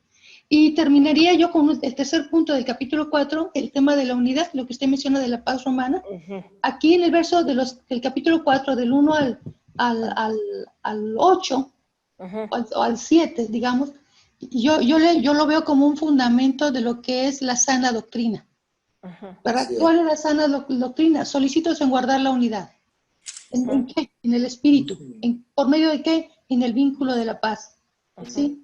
Un cuerpo, o sea, una iglesia, un espíritu, o sea, nada más Espíritu Santo, una misma esperanza, ¿verdad? Nuestra salvación en Cristo Jesús, un Señor, Jesucristo, una fe, un bautismo, un Dios y Padre de todos, sobre todos y por todos y en todos. Pero a cada uno de nosotros, bueno, hasta ahí. Aquí para mí ese es un punto medular de lo que es la sana doctrina. Ya después veríamos otros 2 o 3 pasajes que conforman lo que es la sana doctrina. La fe en un Dios trino, la salvación por medio de Jesucristo y el sellado del Espíritu Santo sería el punto fundamental. Así es. Gracias, hermana. Gracias. Sí, gracias, hermana. Pues fíjense que muy interesante que obviamente Pablo está apuntando aquí, ¿verdad? En este momento, en la carta de los Efesios, el tema de la unidad. Pero obviamente, ¿te acuerdan cuando vimos Corintios? Una iglesia llena de divisiones. Sí. Pues bueno, obviamente eso es algo que se da en muchos lados, pero aquí dice la unidad. Y algo bien importante, en el 14, versículo 14 del 4:14, dice, para que ya no seamos niños fluctuantes, llevados por doquiera de todo viento de doctrina, ¿verdad? Sino que, siguiendo la verdad del amor, crezcamos en aquel que es la cabeza, esto es Cristo. Y habla de todo el cuerpo unido, va edificándose para crecer y ser realmente lo que quiere Pablo es que nosotros lleguemos a la estatura del varón perfecto, ¿verdad? Es decir, un crecimiento pleno. Y Sí. en ese sentido habla de un crecimiento continuo. No es alguien que ya llegó, que ya porque tenemos el pleno conocimiento, pues ya, sino que realmente el desafío de todo creyente es seguir creciendo, seguir madurando, y obviamente una iglesia así puede con toda unidad y fortaleza pues ejercer sus dones y crecer y construirse. Pablo habla aquí, ¿verdad?, de la familia, pero también habla de una metáfora importante como la iglesia, como un edificio, porque dice para ir edificándose en amor. Entonces se está edificando hasta que llegue realmente a la plenitud, hasta que lleguemos a la unidad de la fe y el conocimiento del Hijo de Dios.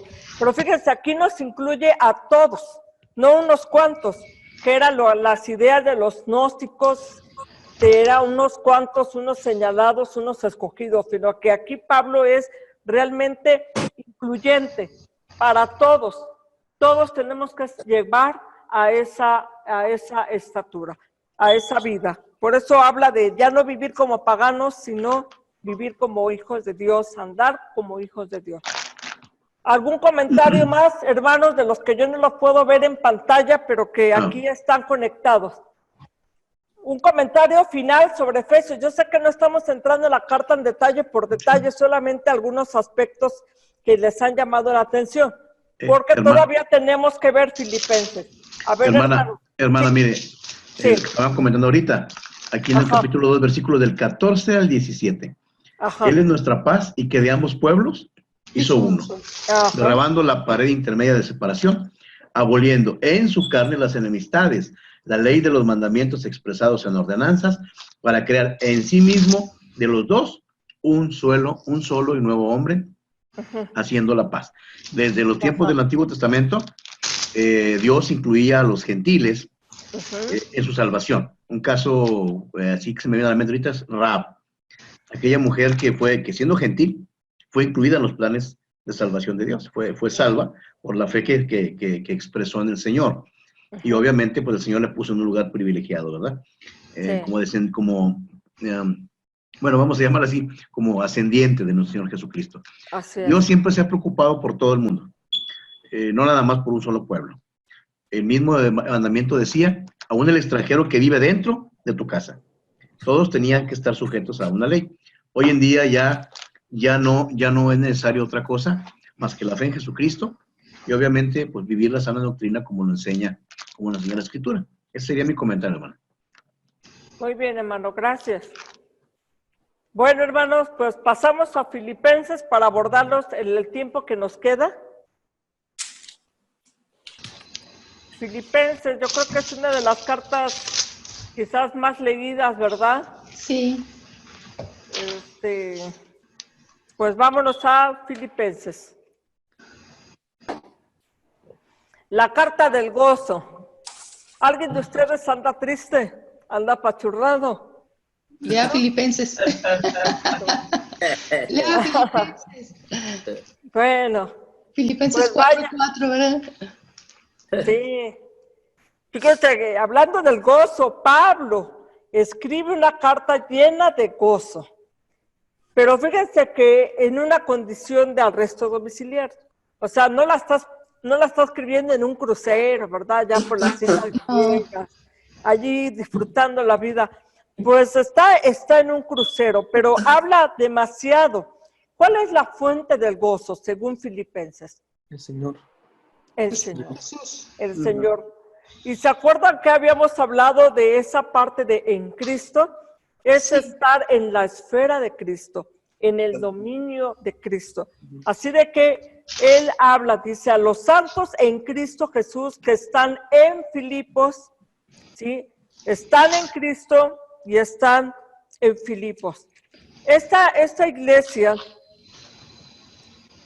Pablo les llama al gozo, aunque obviamente habla de una iglesia que también padece.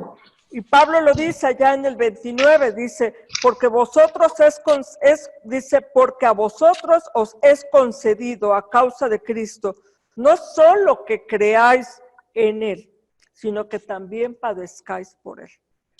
Entonces habla de una vida aún en padecimiento o en conflicto, pero aún así es una vida de gozo. Bueno, ¿qué es lo que ha pasado? De este pasaje de Filipenses hay algunas joyas, ¿no? Hay algunos pasajes que son como joyas. Y uno muy conocido, ¿cuál es? A ver, hermanos, ustedes díganme.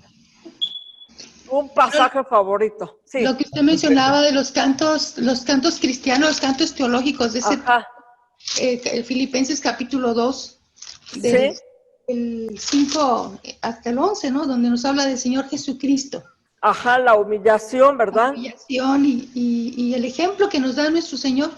Ajá, porque dice allí, haya pues en vosotros este sentir que hubo en Cristo Jesús, ¿verdad? Que siendo en forma de Dios, no estimó ser igual a Dios, como cosa que aferrarse, sino que se despojó a sí mismo, tomando forma de siervo, hecho semejante a los hombres, que estando en la condición de hombre, se humilló a sí mismo, haciéndose obediente hasta la muerte y muerte de cruz.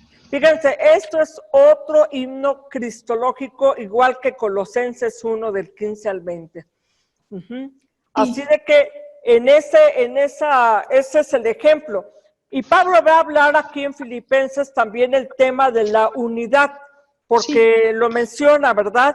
Sí. Dice en el 1.27 dice, solamente os comportéis como es digno del evangelio, para que sea que vaya a veros o que está ausente, oiga de vosotros que estáis firmes en un mismo espíritu, combatiendo unánimes por la fe del evangelio. Y luego habla en el 2, completad mi gozo, sintiendo lo mismo, teniendo el mismo amor, unánimes, sintiendo la misma cosa. Habla de la unidad, pero el gozo puede producirnos unidad. ¿Qué es lo que estaba amenazando en la iglesia de Filipenses? Esa unidad. A ver, ¿recuerdan qué es lo que estaba amenazando la unidad? A ver, hermano. Así, hermana Adriana, y luego el hermano Luis. Me parece que en aquel tiempo la iglesia de Filipos estaba sufriendo persecución también. Ajá. Estaba siendo atribulada también. Ajá, sí. Por eso Pablo les da esa palabra, ¿no? Sí. Da esa palabra donde cuando Epafrodito le lleva una ofrenda de los hermanos de Filipos, Pablo está muy agradecido y se entera de la situación, entonces les dice, no pierdan el gozo, ¿verdad? Y es lo que me viene ahorita. Pienso yo que, perdón. A ver, hermano, perdón, hermano Samuel, el hermano Luis pidió la palabra antes. Perdón, Adelante, hermana. Yo en lo que yo veo de que había peligro de que perdieran la unidad, lo veo en Filipenses capítulo 2, donde Dios a través del apóstol Pablo nos dice, no hagan nada por rivalidad ni por vanagloria, sino estimulen humildemente a los demás como superiores a ustedes mismos. No consideren cada cual solamente los intereses propios, sino considerando cada uno también los intereses de los demás.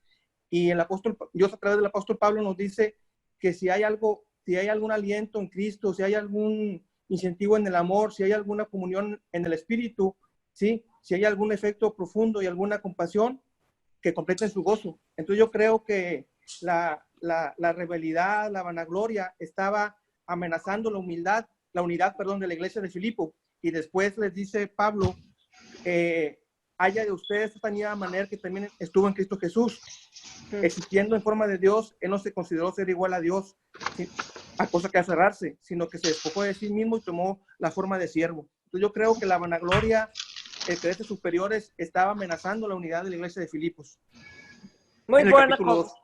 Sí, hermano, muchas gracias. Muy buen comentario. Sí, eso puede ser una amenaza muy fuerte, ¿no? Para cualquier unidad de la iglesia. A ver, hermano Samuel, Sí, usted estaba pidiendo la palabra. Más para comentar. Yo pienso que los problemas eran internos, según lo que estaba por aquí viendo. Había problemas internos, pleitos, iras, contiendas, como mencionó el hermano Luis. Y aquí en el versículo, en 1, el 1:8, dice, porque Dios me es testigo de cómo os amo a todos vosotros en él, en Cristo. Y esto pido en oración, que vuestro amor abunde aún más en ciencia y en todo conocimiento, para que aprobéis lo mejor a fin de que seáis sinceros e irreprensibles para el día de Cristo. Pienso yo que había problemas internos que estaban desviando la atención del verdadero propósito de la iglesia. Estar más bebidos en la vanagloria personal, en la vanagloria, más bien, está sacando fuera de foco lo que es la verdadera función de la iglesia, que es proclamar y predicar a Cristo. Creo que el Señor quiere que se olviden eso, que sea a un lado. Vemos el ejemplo de Bodi y Cinti, que cómo tenían problemas entre ellos. Creo que es lo que había que erradicar en ese momento. Pienso yo que algo hay ahí de todo eso en el contexto de la carta. Bien, hermanos. Efectivamente estaba amenazando. Ahora, cuando Pablo, aún así hay esperanzas, como que no estaba del todo dividido, pero más valdría, ¿verdad?, actuar. Y bueno, el caso, digamos, muy concreto, había una rivalidad entre dos personas. Posiblemente eran, pues, líderes o eran allí, tenían un lugar especial. Pero cuando él dice, ¿verdad?, hermanos, dice, el ruego a Evodia y a Sintique, que sean de un mismo sentir en el Señor, ¿verdad?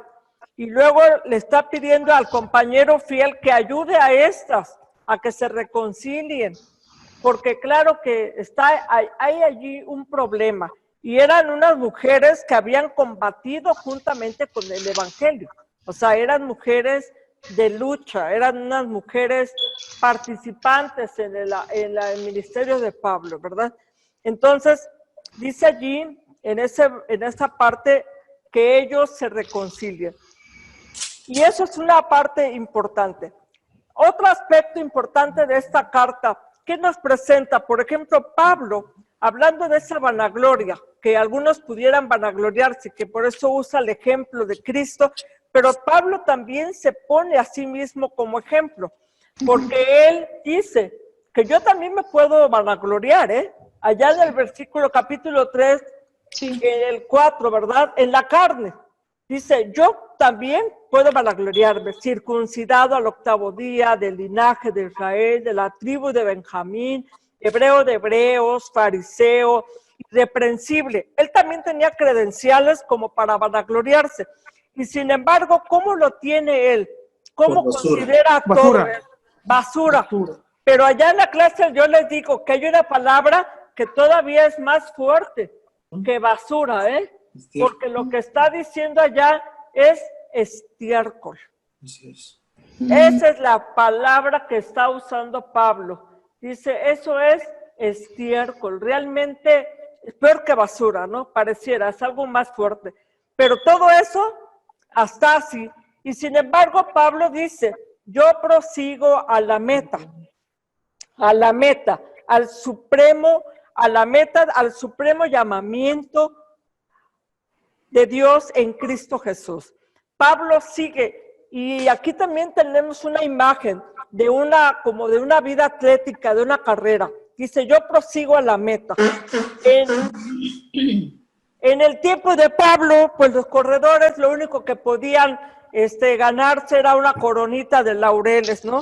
Una coronita aquí que luego se secaba. Pero Pablo dice, yo prosigo a la meta y mi corona es el premio de Cristo que me da. Pero también dice algo interesante. En el capítulo 4:1 dice, hermanos, ustedes son mi corona mía. O sea, ustedes son la forma que a mí me da gozo, me llena de gozo. Y otro de los aspectos que también vemos que llena de gozo, cuando habla aquí de la unidad, él habla de una motivación muy fuerte que debe de llevarnos a la unidad. Cuando habla de la reconciliación de estos hermanos, de estas hermanas, Evodia y Síntique, él dice, regocijaos en el Señor siempre. Otra vez digo, regocijaos. Vuestra gentileza sea conocida. El Señor está cerca. Hermanos, el Señor está cerca. En dos sentidos. Lo tenemos cerca porque sabemos que está con nosotros. Pero también Pablo lo puede manejar en un sentido de que el Señor está cerca, en el sentido de que viene pronto. Él está por venir, Él está cerca. Entonces, en ese sentido, tanto en espacio como en ese cumplimiento escatológico, ¿no? De su venida, Él está cerca. Eso es un motivo de gozo, ¿no? Es un motivo de gozo. Así de que, y el gozo, hay algo que hace el gozo, hermanos. El gozo ahuyenta el temor, la ansiedad. Porque es lo que viene diciendo después, ¿verdad? Hermanos, por nada estéis afanados, ansiosos, sino sean conocidas vuestras peticiones delante de Dios, ¿verdad? Con toda oración y gratitud a Dios. Esa es una parte, el gozo, la experiencia. Ahora, yo quisiera que comentáramos otro aspecto como para reflexionar como una aplicación.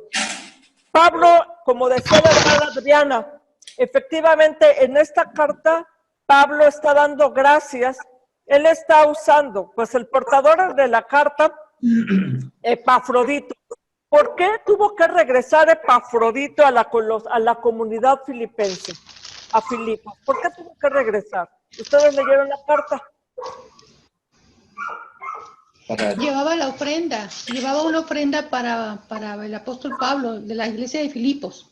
Él llevó una ofrenda y allá le sirvió, pero después Pablo dice que tuvo necesario, dice en el capítulo 2, 25, tuve necesario de enviaros a Epafrodito, pero más adelante dice porque estuvo enfermo, a punto de morir. Entonces, dice, y él dice, lo envío para que al verle de nuevo os gocéis y yo esté con menos tristeza. Ahora, a Epafrodito lo podían enjuiciar, o sea, lo podían juzgar, podríamos decir así, juzgar mal, en el sentido de que, ¿por qué se regresa Epafrodito si lo mandamos nosotros para que sirviera a Pablo? Con ellos mandaron la ofrenda. Pero Epafrodito enferma, y Pablo dice, recíbanlo bien. Fíjense, en la carta de Filemón estaba escribiendo que recibiera bien a Onésimo, lo podían matar. Ahora a Epafrodito, pues fíjense que también lo pueden matar, no físicamente con una pistola, pero en el espíritu, ¿no? La crítica, el juicio también puede matar a los hermanos. Sí. Y Pablo está diciendo, recíbanlo bien con gozo, recíbenlo con gozo. Y yo creo que esa es una de las cosas que alienta mucho la unidad de la iglesia. A veces en la iglesia hay mucho juicio sobre los hermanos. Hacen algo que no nos parece, pues ya va para afuera. Entonces, aquí Pablo vemos otra vez esa calidad de intercesor, intercediendo. Ahora, con Epafrodito, ¿verdad? Él recibió una ofrenda. Él dice, como un olor fragante, sacrificio acepto agradable a Dios. Pero dice, mi Dios suplirá todo lo que os falte conforme a sus riquezas en gloria. ¿Cómo Pablo vislumbra la vida de estar en pobreza o en escasez o en riqueza? Hablando de esta situación, que a veces se piensa que los cristianos tienen que ser siempre ricos, o que si no tienen es porque Dios no les da, o no los bendice, o no piden. ¿Qué nos enseña Pablo cuando él dice, sé vivir humildemente y tener abundancia? Dice, en todo estoy enseñado. Hermanos, ¿ustedes creen es difícil a veces aprender a vivir tanto en la pobreza como en la abundancia. Adelante, hermano Rafael. Es que debemos entender, hermana, que en esta vida, claramente lo dijo el Señor, todas las cosas van a perecer, ¿sí? Lo que no va a perecer es nuestra relación con Dios. Y una de las cosas importantes es que aquí precisamente Pablo le hace el énfasis, que las riquezas materiales no importan, ¿sí? No importa tu estado económico, social, ¿sí? Lo que importa es tu relación con Dios, porque ¿cuál es nuestra riqueza? Si verdaderamente, porque Jesucristo promete estar con nosotros todos los días. Él dice aquí, yo estoy todos los días con vosotros, todos los días hasta el fin del mundo. Y cuando nosotros estamos en eso, es que no podemos condicionar la estancia de Dios en nuestras vidas a través de lo que vamos viviendo. Ya sea que tengamos buenas rachas económicas o malas rachas. No, Dios siempre va a estar con nosotros. Eso no importa.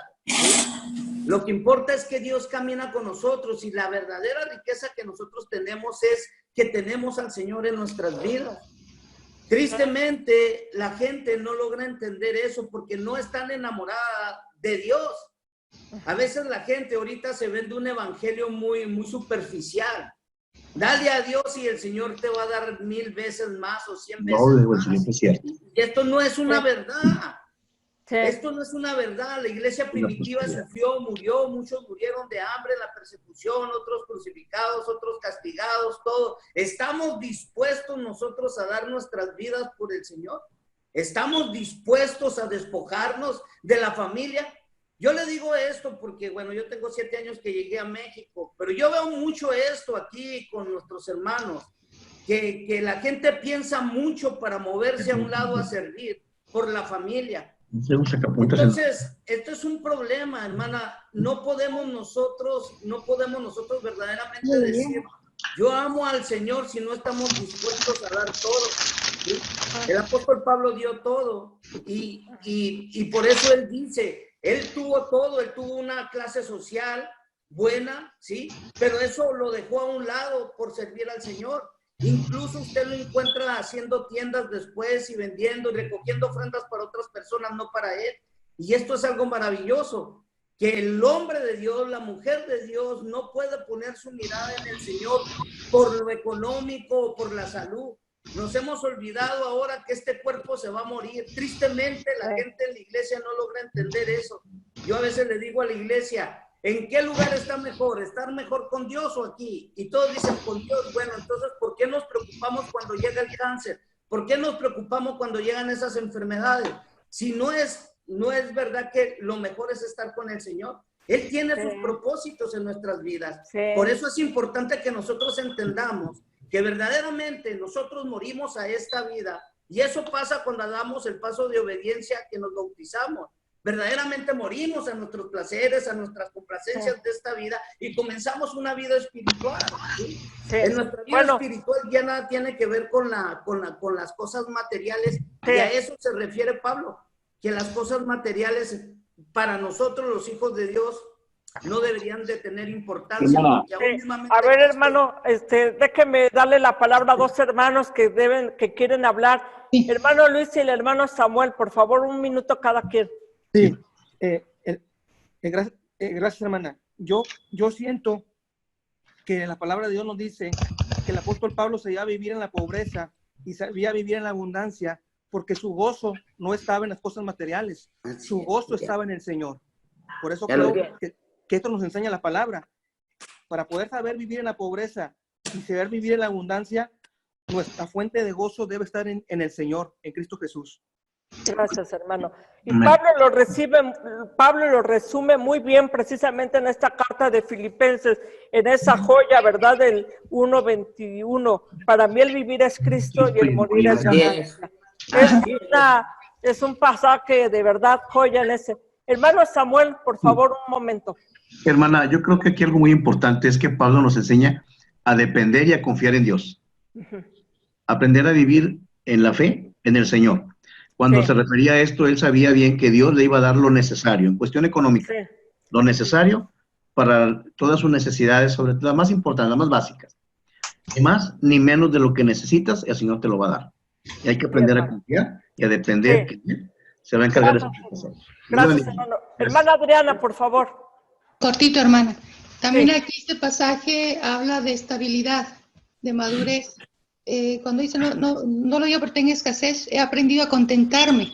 Me vino a la mente ese pasaje en Proverbios, que no recuerdo cuál es, pero dice el proverbista, no me des en exceso para olvidarme de ti, y no me des en demasiado poco para que yo reniegue, ¿verdad? Esa parte yo creo que es clave, y coincido con el hermano Luis. Pablo dice, yo sé vivir cualquier situación, porque su enfoque no estaba en si tengo o no tengo, su enfoque está en el Señor. Es la enseñanza para nosotros, que no nos entre la angustia cuando tenemos que hacer un pago y no completamos, el Señor proveerá, o que cuando tenemos en abundancias algo más de lo promedio, con una facilidad que nos olvidemos de Dios, ¿verdad? Invertir en el Señor. Que ya no lo necesitamos. Ambos casos son riesgosos. Entonces, que nuestro fundamento, nuestra concentración, nuestro apego, nuestro amor, sea nuestro Señor. Hermana. Sí, hermano, a ver, por favor, ¿quién quiere pedir la palabra? Sí, el hermano Sony. Adelante, hermano, gracias. Por favor. Oiga, hermana, sin duda, hermana, uno de los textos más fuera sacados de contexto por los cristianos es Filipenses 4:13, dice, todo lo puedo en Cristo que me fortalece. Sí. Entonces, estos hermanos cristianos que estaban estudiando y no estudian y van al examen, dicen, no, todo lo puedo en Cristo que me fortalece. Esto no funciona así. Entonces, aquí lo importante, hermano, y lo que quiere decir, sé vivir humildemente y sé tener en abundancia, etcétera, en escasez y todo. Esto quiere decir, hermanos, que conforme a la bondad de Dios, Dios me va a dar a mí, ya sea para bien o para mal, la suficiencia de Dios para poder salir adelante. Eso es bien importante. Todo lo puedo en Cristo que me fortalece, en las buenas y en las malas, para poder seguir adelante siguiendo el propósito de Dios, hermano. Gracias, hermano. Y bueno, hermanos, para terminar, que ya estamos en la hora de terminar, pero para cerrar con una breve conclusión, quiero comentar lo siguiente. Efectivamente, lo que le estaba diciendo el hermano, muy mal usado o fuera de contexto el pasaje de que todo lo puedo en Cristo. Pablo habla, ¿verdad? En ese contexto dice, en todo he sido enseñado. Habla de que es un proceso, de aprender, de depender del Señor. Pero también un aspecto importante para cerrar esta carta, porque precisamente en ese himno cristológico, cuando habla de la exaltación de Cristo, en el 11 cierra con una poderosa frase. Dice, y toda lengua confiese que Jesucristo es el Señor. Hermanos, en un contexto de ese imperio romano donde el emperador era el Señor, que un cristiano declarara que Jesucristo es el Señor, pues sí que tenía una implicación grave, porque está diciendo, no es César el Señor, sino es Jesús el Señor. Amén. Y bueno, hermanos, que el Señor sea de verdad Señor en nuestras vidas, ¿verdad? Amén. Porque hablar de Señor implica someternos a su señorío. Así es. Y pues, hermanos, ha sido un gozo, una bendición estar con ustedes para esta clase de gran bendición para mi vida y espero que para la vida de todos ustedes. Les animo, hermanos, a que estudien, a que lean la palabra, que vean los videos, a que hagan sus tareas. Y nos vemos hasta en 15 días. En 15 días. Así de que tienen 2 semanas para que con calma vean videos, tareas, leer la palabra. La próxima clase, hermanos, tenemos las últimas cartas de Pablo. Las cartas pastorales. Primera, segunda de Timoteo y Tito. Hermosas cartas con muchas enseñanzas. Y vamos a dar un pequeño tiempo para comentar en forma general algunas dudas o preguntas de las cartas de Pablo, porque ya después veremos cartas generales y Apocalipsis. Ya nos estamos acercando, hermanos, al final. Así de que Dios les bendiga grandemente. Un fuerte abrazo a todos ustedes, hermanos, y hermanas, a las que son mamás, una felicidad. Felicidades. Que Dios las bendiga grandemente. Hasta luego, hermanos. Gracias, hermana. Dios les bendiga. Hasta luego. Un abrazo. Un abrazo a todos, compañeros, hermanos. Hasta luego, hermanos. Bye. Bendiciones.